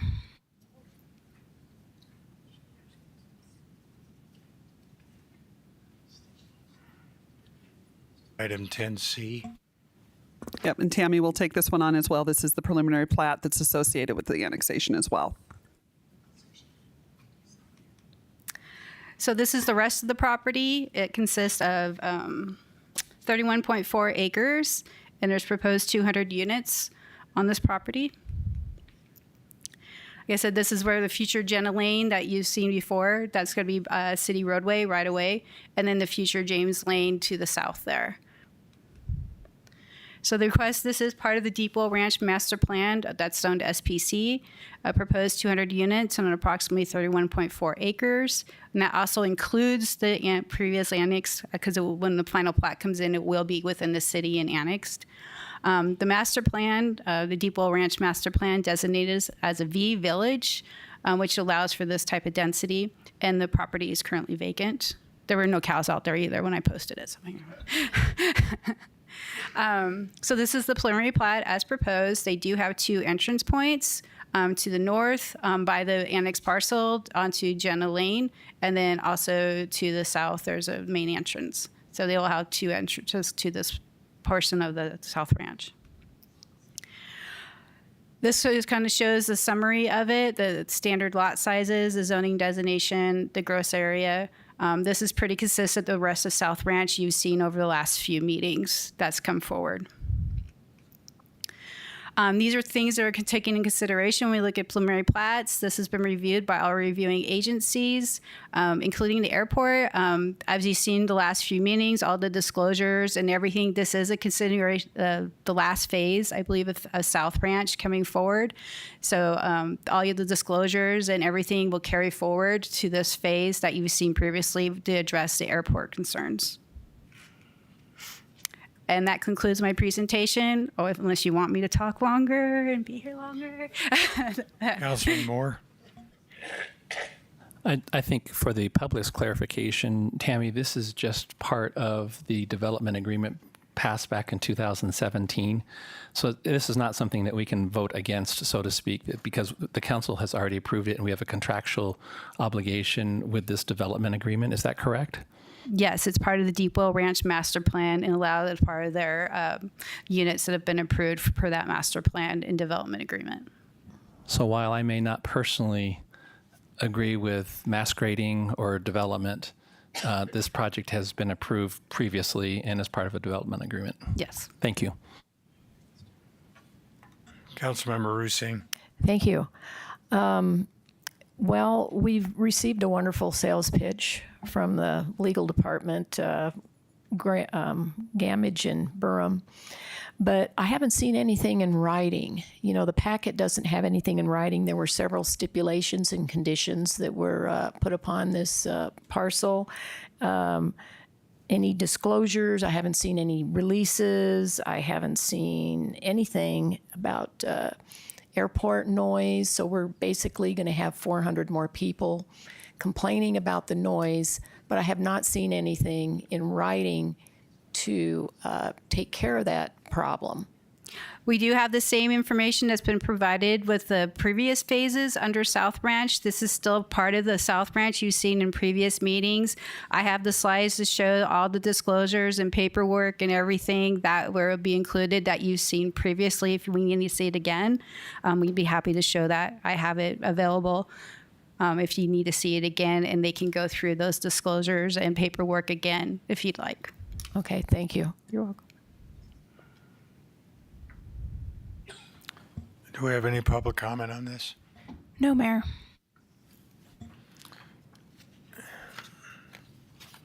Well, I agree. I have some concerns about the setbacks and some other things, but as Councilman Moore mentioned, this is a contractual obligation to the Deepwell Ranch Master Plan, and as long as those other concerns have been documented, as you said, then I think we can proceed with a motion.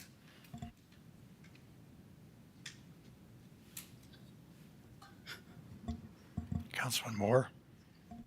I just have a question. as an elected body,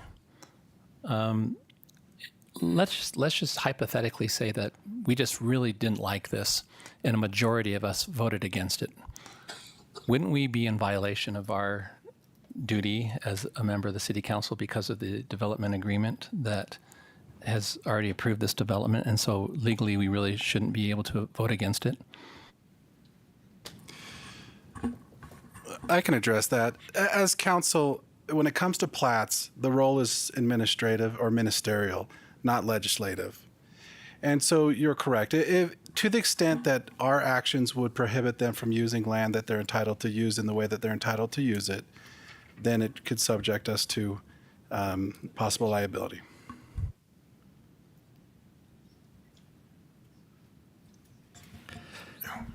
I'll entertain a motion. In that case, we'd better make a motion.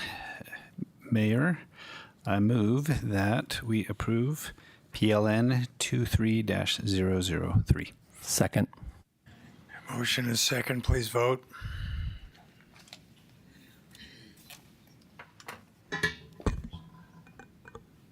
Passes 5-1.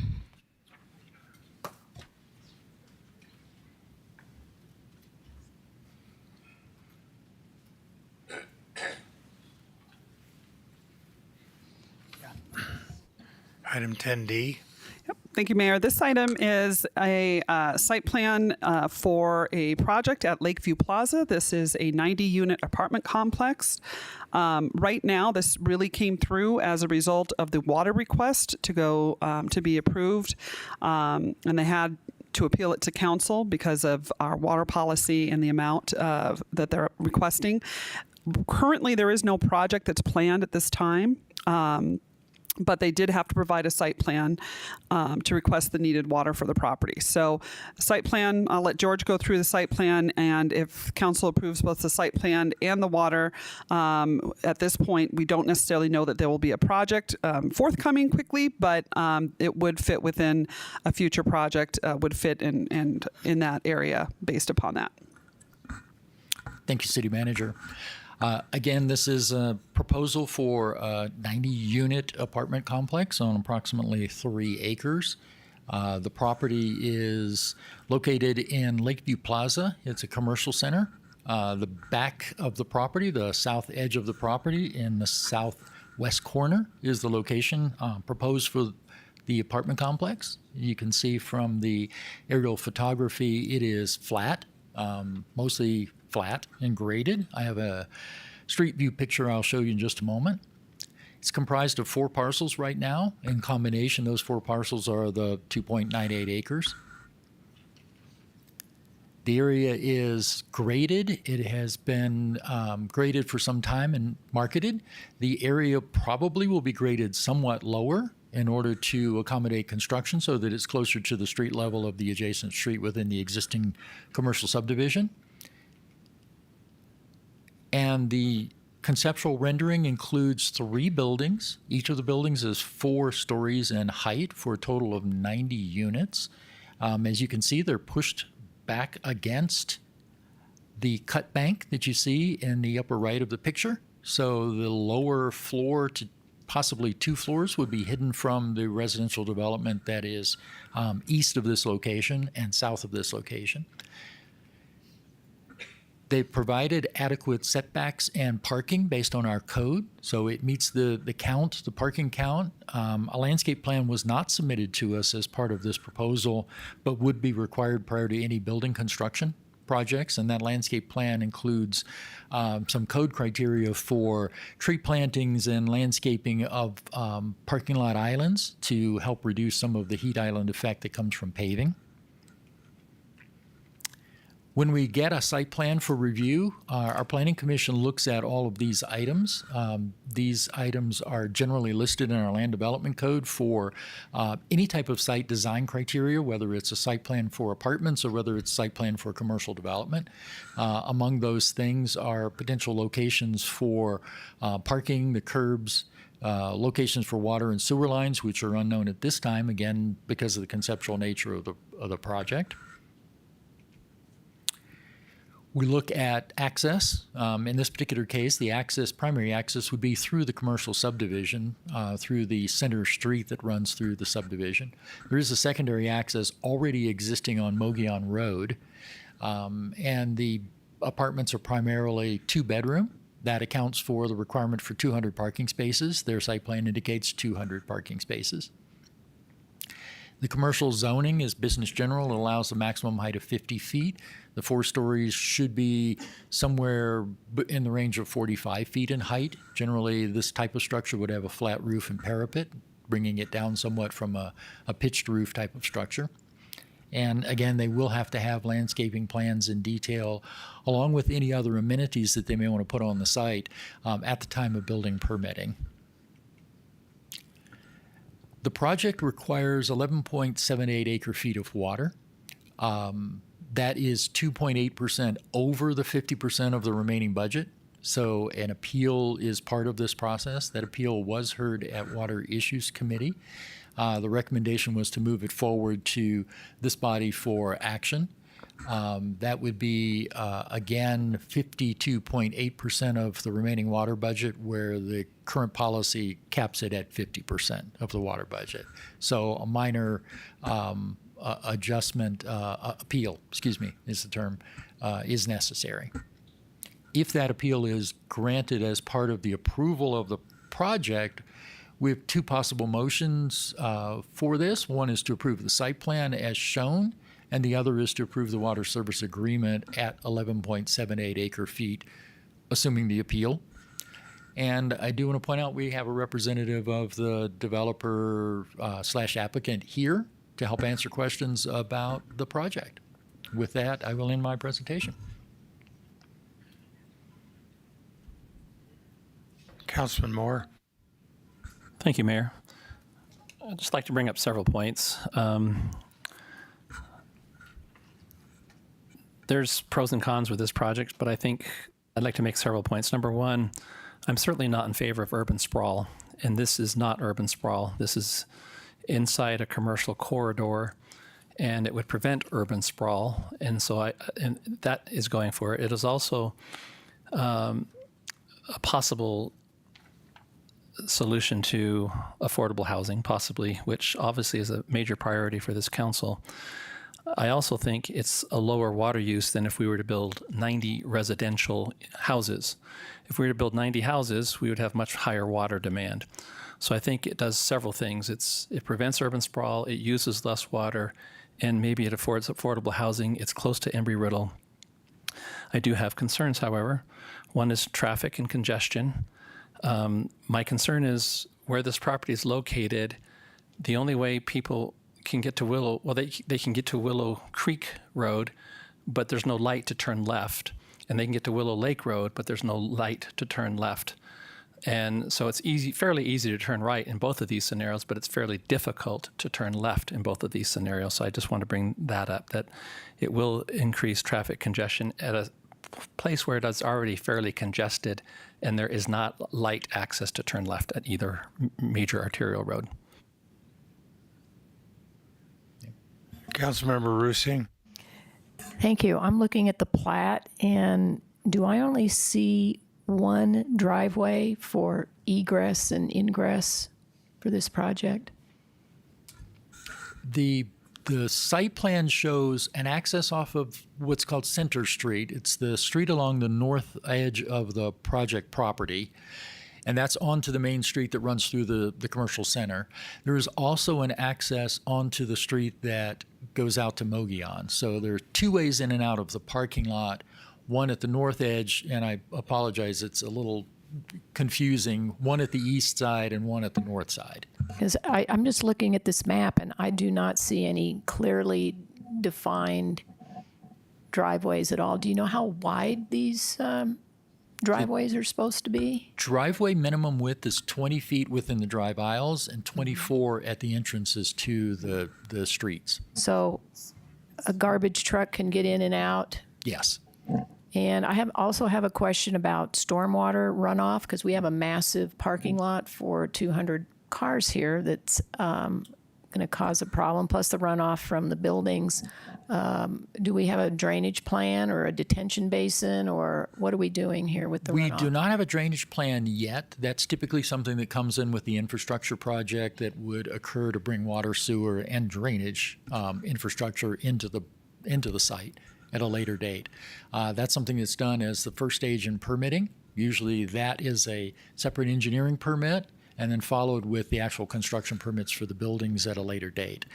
There is a fairly significant underground stormwater system already in place on the site that was required at the time the commercial center was originally platted and construction began.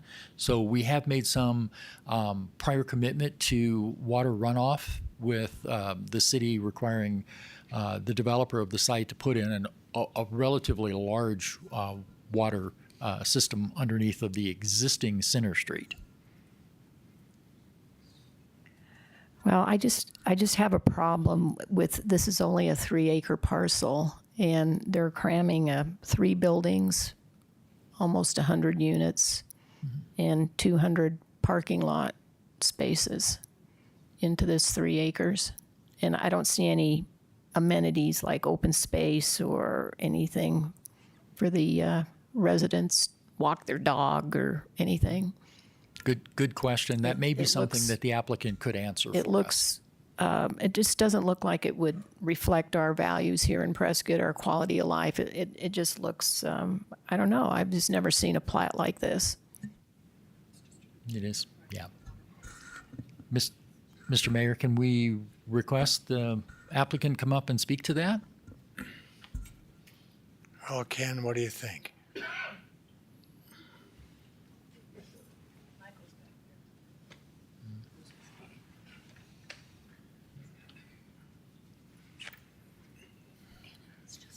Michael Taylor.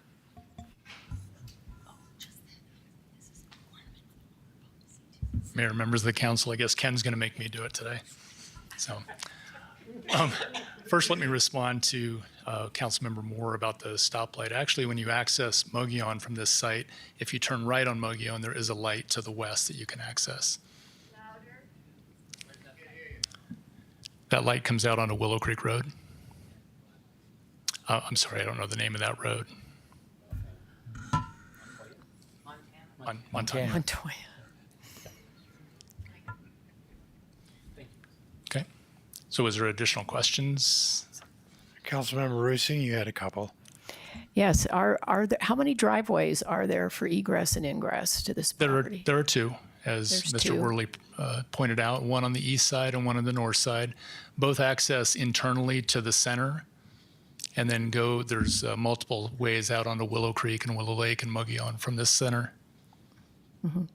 And this is an unusual plat in that there's no open space or anything. It's just going to be one massive pavement parking lot as Mr. with apartments. I'm sorry, I didn't mean to interrupt. Just going to be massive 200 spaces with 3 apartment buildings. Not necessarily. As Mr. Worley pointed out, this was a very preliminary plat that was submitted for the purposes of gaining water for the rights to continue development of this parcel.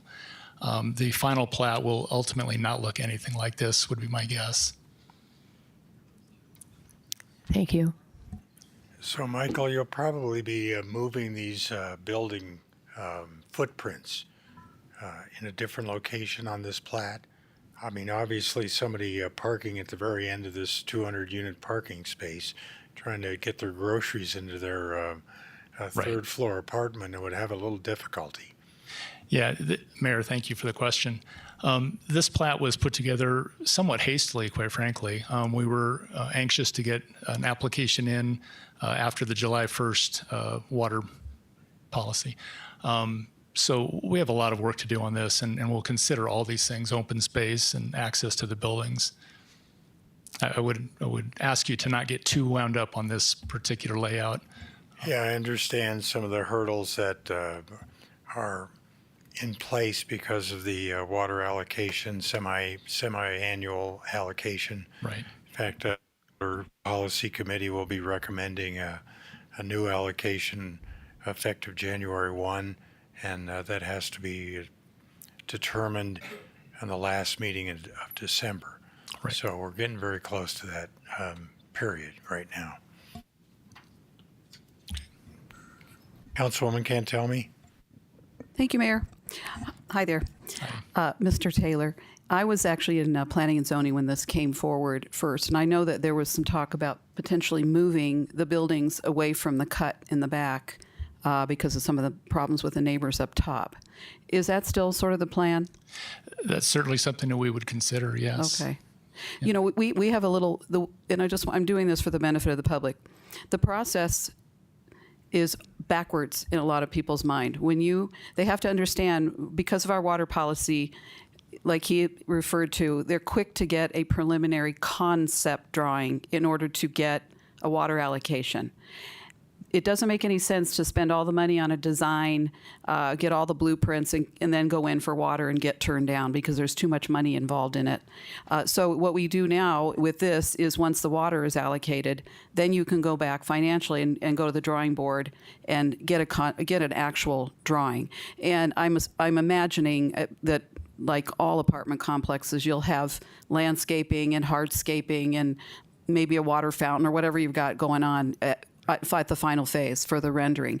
Would you consider, when you come in front of, for the final, actually having a color rendering? I know it's an extra $1,000, but I think it helps for a lot of people to be able to actually see it, in that kind of a context where we have a picture of it.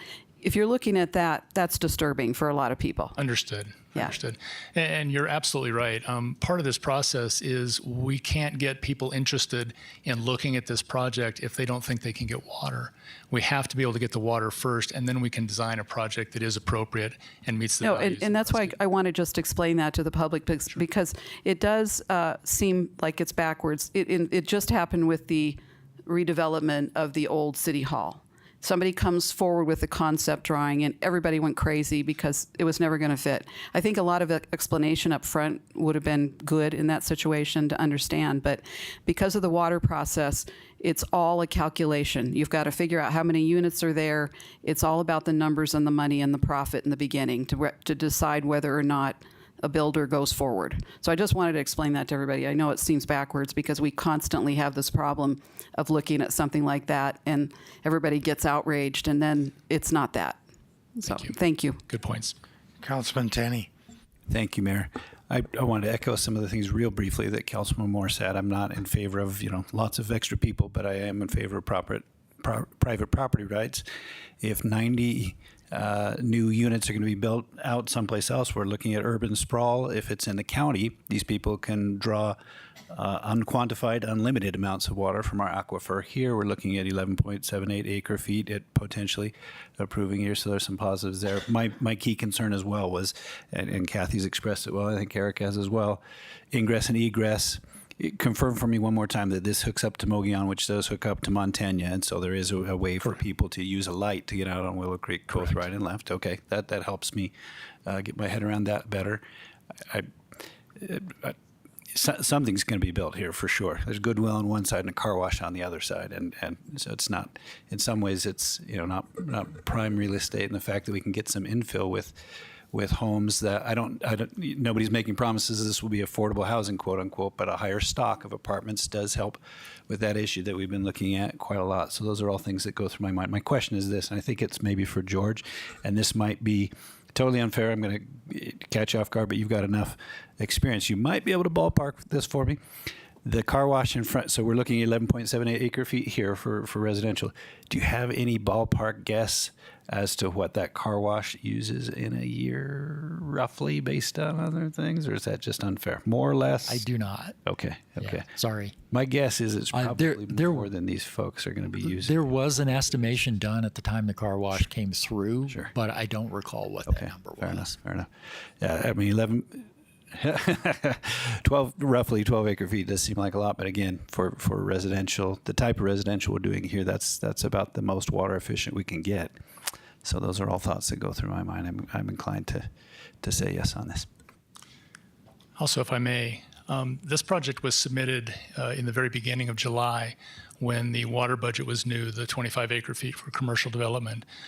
Through no fault of the developer or myself, the project was delayed. A couple of meetings had to get postponed or canceled due to no quorum. So by the time it was heard, other water had been allocated for other projects, pushing us into this position of having to request an appeal. So just please consider that when you consider this item. Anything else? People on those committees have to show up. I'll entertain a motion. Have any public comment? We do not, Mayor. Okay.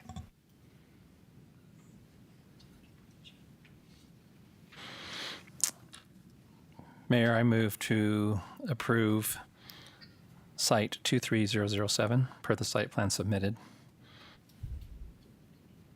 Second. Okay, we have a motion and a second. Please vote.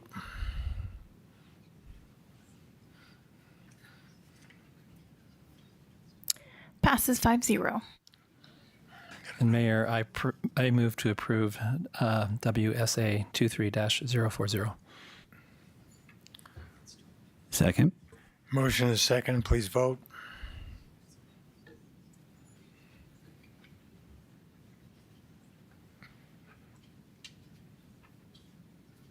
Also passes 5-0.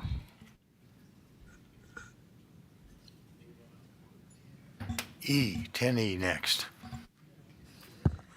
Thank you, Mayor. This is another project with an approval of site plan as well as water allocation of 11.44 acre feet. This one did come in prior to that one, so they don't have to appeal. But this is for a hotel project located up by and some people say Eastspire or Aspire, up at the mall area there. So I'm going to let George go through this as well. Thank you, City Manager. This is very similar, and I apologize. The last time around, I do thank Councilwoman Cantelme for hitting it. I had a slide that said site plan approval for the purpose of water service agreement. I ran right through it and didn't mention that. That is important to understand why they're taken in the order that they're taken in. So, again, thank you, Councilwoman. This is a proposal to create a 107-room hotel at the location of Prescott Gateway Mall. Hotels and apartment complexes are two of the options that a lot of communities have used to try to bring life back to malls.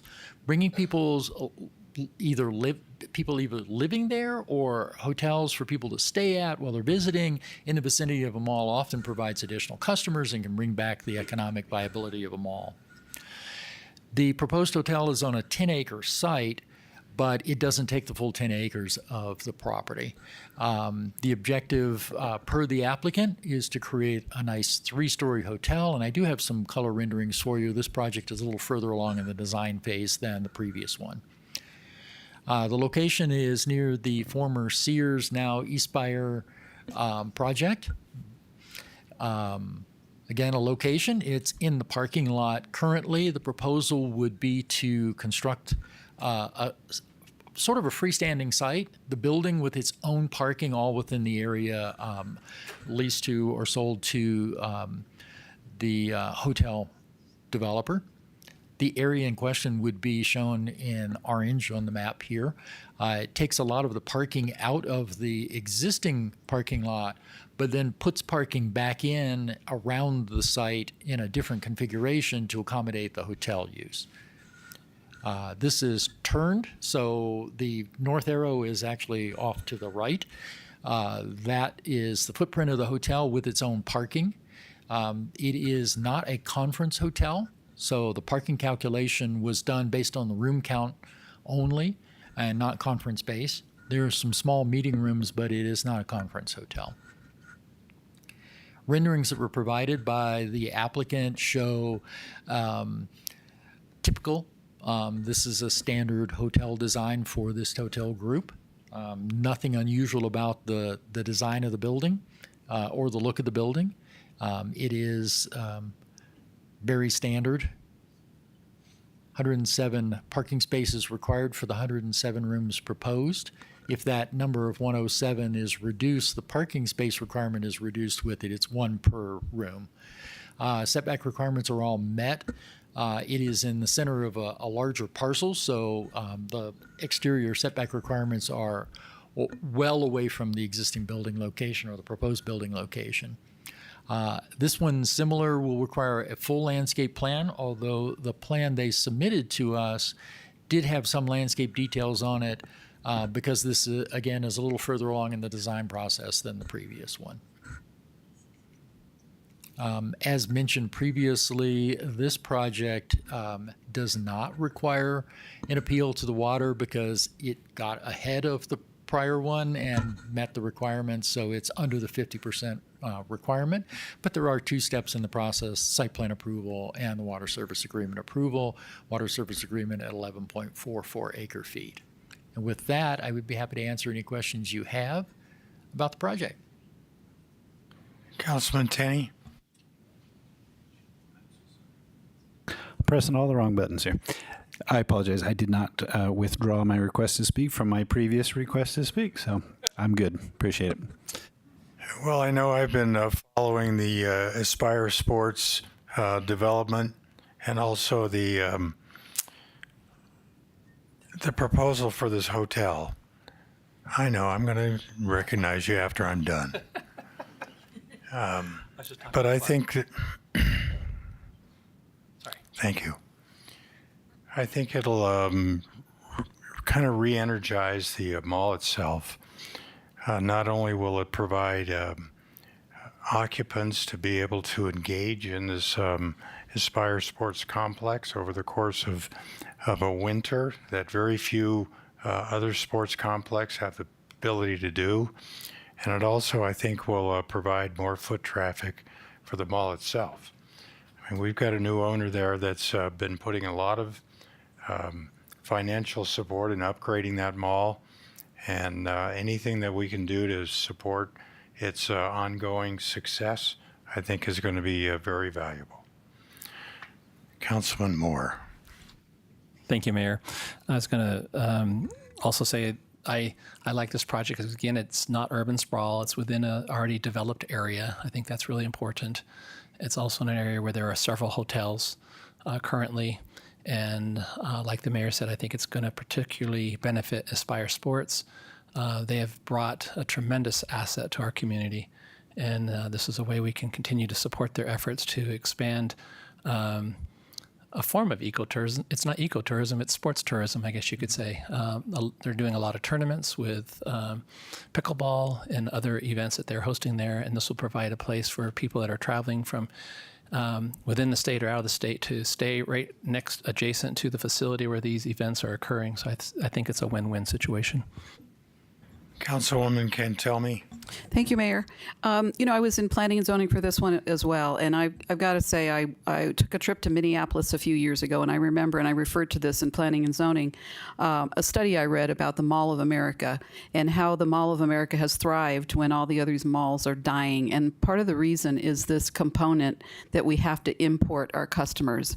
A hotel and living is key to making these malls survive. So I was excited to see this, and I'm hoping that mall doesn't go away. I think it's a great asset for us, and we've hit a bump with all the online shopping that people do nowadays, but there's other attractions that can come to that mall and make it viable. So I was happy to see this.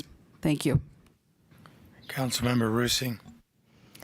I agree. For too long that mall has just been vacant and no cars there. And this is a way, I think it's a unique idea to have a sports hotel for the people that are going to be attracted here to participate on their teams. So I think it's a great infill project. Do we have any public comment? We do not. Very well. I'll entertain a motion. We've got 2 motions that we have to adopt.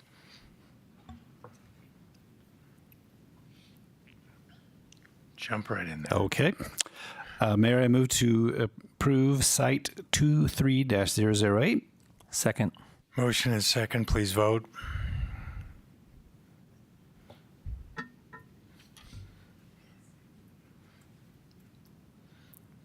Passes 5-0. Want to give it one more shot there, Councilman Tenney? Sure. Thank Your you. last chance to There we go. That's right. make a That's motion. right. Last official move here. I move to approve WSA 23-036. Second. Motion is second. Please vote.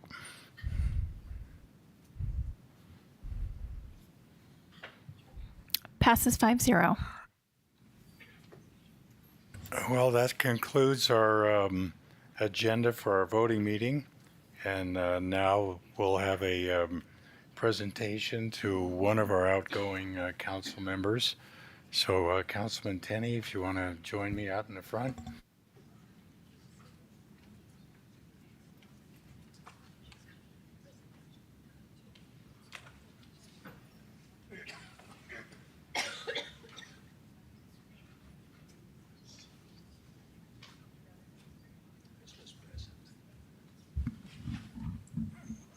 Well, I know there's a lot of people that want to participate in the government of local politics. And the fact that Clark Tenney volunteered to step in 2.5 years ago to fill an open seat. And over the course of that time, a lot of things happened. Now he's the superintendent of Prescott Unified School District, where he wasn't at the time he accepted this appointment. So he's certainly made a lot of contributions, well thought out comments, and has spent the time and effort to study the issues and make good decisions. So I'm very pleased to present this certificate of appreciation to Clark Tenney for his tenure here on the City Council. Thank you so much, Clark.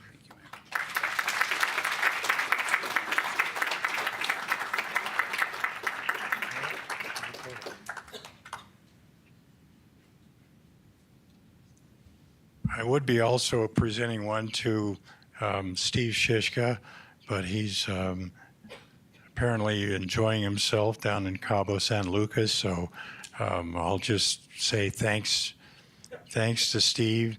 It's been a long 8 years. We haven't always agreed on things, but he certainly made our meetings very interesting and his comments sometimes very entertaining.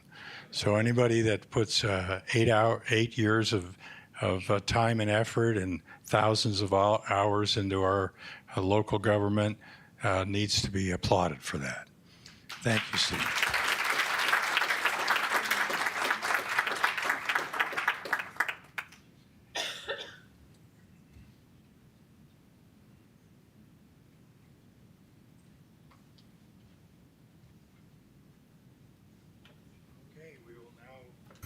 We will now proceed to the swearing in of the newly elected members of the City Council. So we'll begin by Mayor Philgood.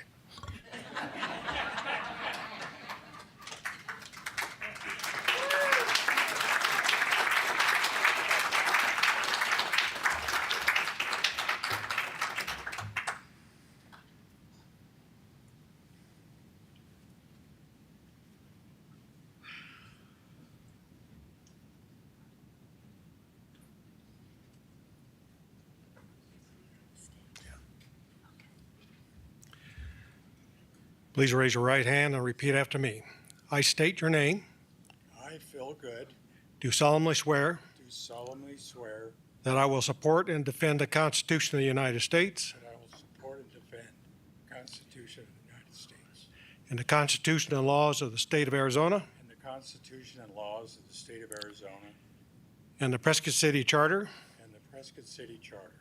that I will bear true faith and allegiance I will bear true faith and allegiance to the same and defend them against all enemies, foreign and domestic, and defend them against all enemies, foreign and domestic. and that I will faithfully and impartially discharge And I will faithfully and impartially discharge the duties of mayor the duties of mayor according to the best of my ability, according to the best of my ability. so help me God. So help me God. In completing this oath of office, I want to state that the citizens of Prescott have told me how much they appreciate your dedicated and exceptional service to our community as you complete your first term as Prescott Mayor. and it's clear that our voters have shown their complete confidence in you to continue providing the same level of care, professionalism, and selfless service to all citizens of this great city in your second term as Prescott's mayor. Thank you for your service, and congratulations, Mayor Goode.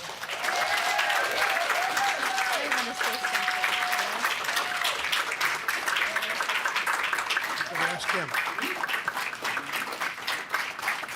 I would like to say that I am proud to stand here next to Philip Goode, who has been my husband for almost 22 years.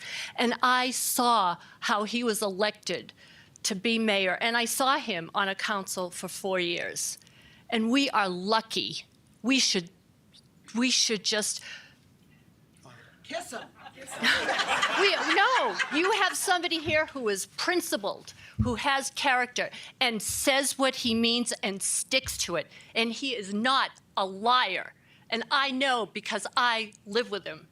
And I am so proud of you.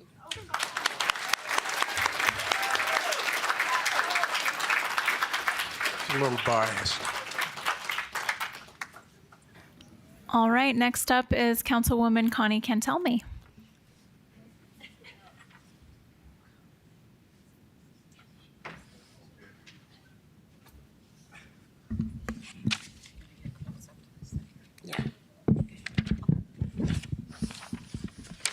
Put your hand on the Bible. Please repeat after me. I state your name. I, Connie Cantelme, Do solemnly swear that I will support and defend do solemnly swear that I will support and defend the Constitution of the United States, the Constitution of the United States, and the Constitution and laws of the state of Arizona, and the Constitution and laws of the state of Arizona, and the Prescott City Charter, and the Prescott City Charter, that I will bear true faith and allegiance that I will bear truth, faith, and allegiance to the same and defend them against all enemies, to the same and defend them against all enemies, foreign and domestic, and that I will faithfully and impartially discharge the duties of council, discharge the duties, That's okay. according to the best of my ability. So help me God. So help me God. Congratulations, dear.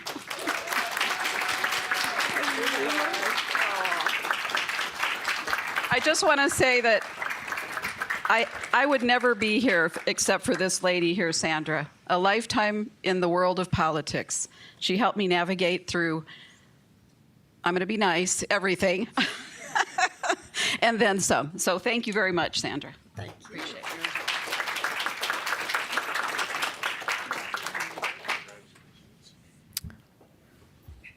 Yeah, I have to say that over 10 years ago, when I first decided to get involved in local community government, the first person I met was Sandra Laney. And I said, what could I do? And she told me where to go. All right, and next up we have Councilwoman Lois Fruhwirth. Nice job, Lynn.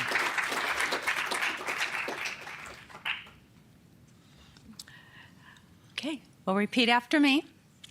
I, state your name, I, Lois Fruhwirth, do solemnly swear do solemnly swear that I will support and defend that I will support and defend the Constitution of the United States of America the Constitution of the United States of America and the Constitution and laws of the state of Arizona and the Constitution and laws of the state of Arizona and the Prescott City Charter, and the Prescott City Charter, that I will bear true faith and allegiance that I will bear true faith and allegiance to the same to the same and defend them against all enemies, and defend them against all enemies, foreign and domestic, and that I will faithfully and impartially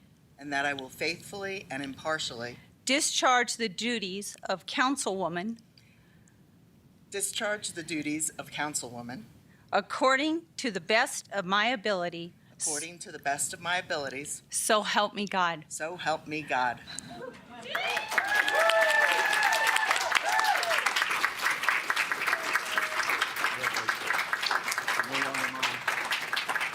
Oh, I just have to say, I practiced days to pronounce her name.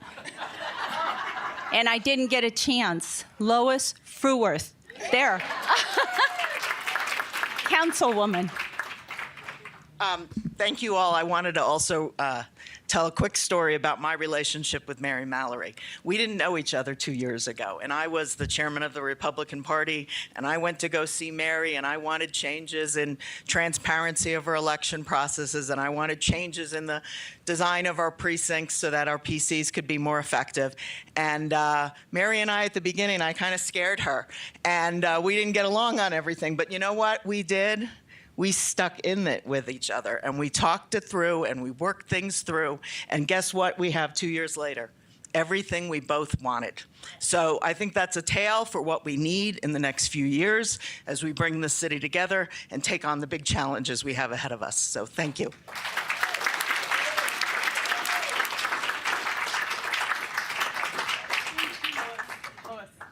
All right, Councilman Ted Gambogi.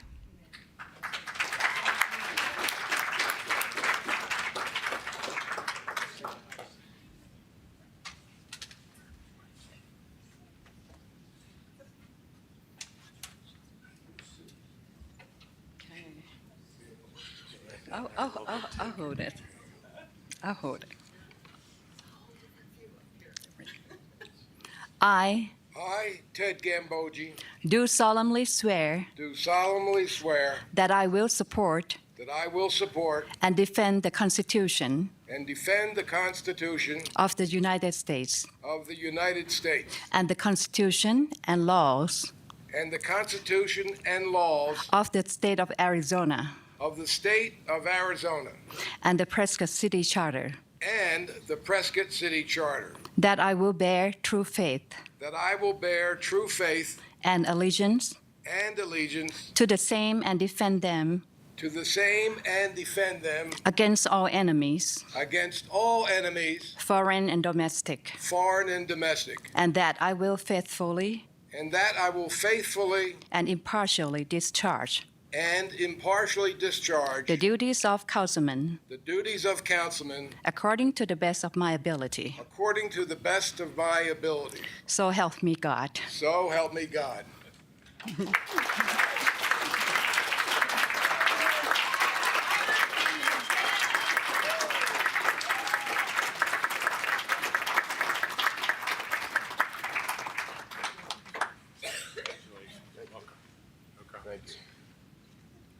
As much as I do love to talk, I know the hour, and I want to keep my friends, so I'm going to let you out early.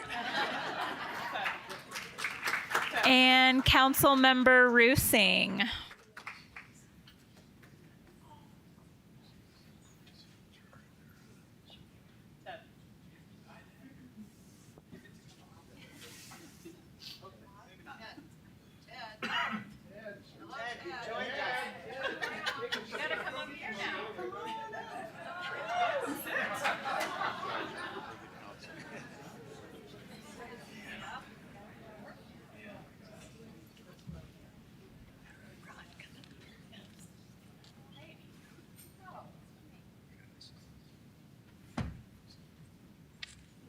Last but not least,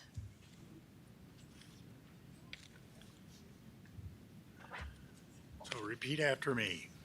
I Cathey Rusing, do solemnly swear that I will support and defend do solemnly swear that I will support and defend the Constitution of the United States the Constitution of the United States and the Constitution and laws of the state of Arizona and the Constitution and the laws of the state of Arizona and the Prescott City Charter, and the Prescott City Charter. that I will bear true faith and allegiance to the same I will bear true faith and allegiance to the same and defend them against all enemies, and defend them against all enemies, foreign and domestic, foreign and domestic, and that I will faithfully and I will faithfully and impartially discharge discharge the duties of council member and the duties of council member according to the best of my ability. according to the best of my ability. So help me God. So help me God. Congratulations. Thank you.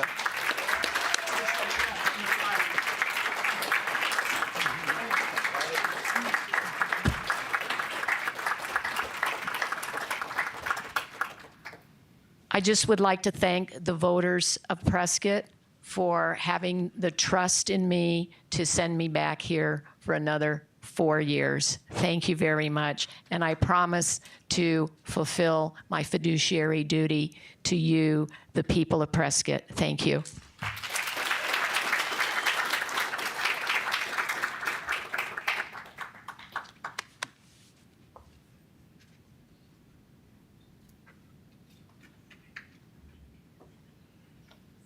All right, so now, Mayor, I'll just need you to call to order the new council, and then I'll do a roll call, and then there's just a couple more items to vote on.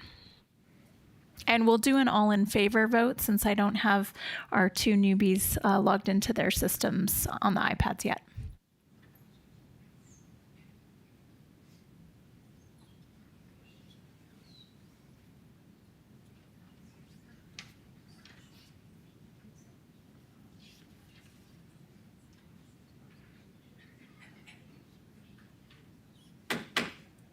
All right, we're calling to order this meeting of the new Prescott City Council, and we'll start with a roll call. Mayor Goode. Present. Councilwoman Cantelme. Here. Councilwoman Fruhwirth. Here. Councilman Gambogi. Here. Councilman Moore. Here. Councilmember Rusing. Here. And the record will reflect that Councilman Montoya is excused from the meeting. Okay, we have 3 items on this agenda. The first is to appoint a new mayor pro tem. Mayor, I'd like to make a motion to appoint Councilwoman Connie Cantelme as the mayor pro tem. Well, I'd be happy to second that motion. Obviously, the mayor pro tem serves in the absence or disability of the mayor. And obviously, Connie and I share a lot of similar principles. So I would be very pleased to have her as our new mayor pro tem. So Thank All you, right. Mayor. we That's a motion and a second. Do we have a motion second? and a second. Please vote. All in favor? Aye. Aye. Do I vote for myself? You do, if you'd like. That's Are there okay. any opposed? No opposed. All right, motion passes 6-0.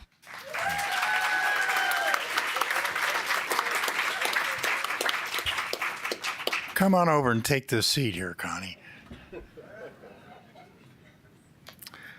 Okay, the next item is the appointment of members for the council subcommittee on water issues.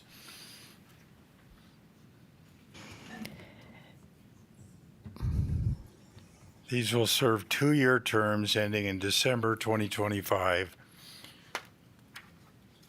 Councilmember Rusing, you wanted to make a motion? Yes, Mayor, I would like to make a motion. This is a very critical subcommittee on water, and I would like to make a motion to nominate Councilman Ted Gambogi.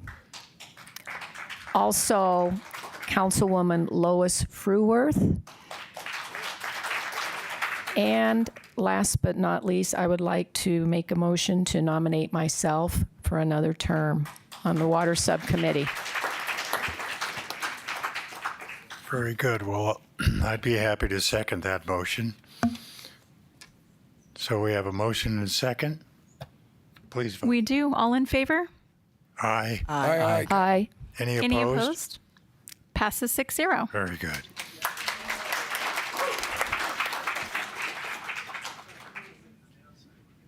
Our last item is the approval of the 2024 council calendar. Do we have a? Mr. Mayor, I move that we approve the council calendar. Second. Thank you, Ted. We have a motion and a second. Please vote. All in favor? Aye. Aye. Any opposed? No. Passes 6-0. All right. So I'll conclude this meeting with the following comment. As we embark on a new city council term with 2 new council members, it's my fervent hope that we can get back to the business of making decisions in the best interest of our city and our taxpayers, while emphasizing transparency and listening to the voices and concerns of all of our residents. Let's make this new term one we can all be proud of. This meeting's adjourned.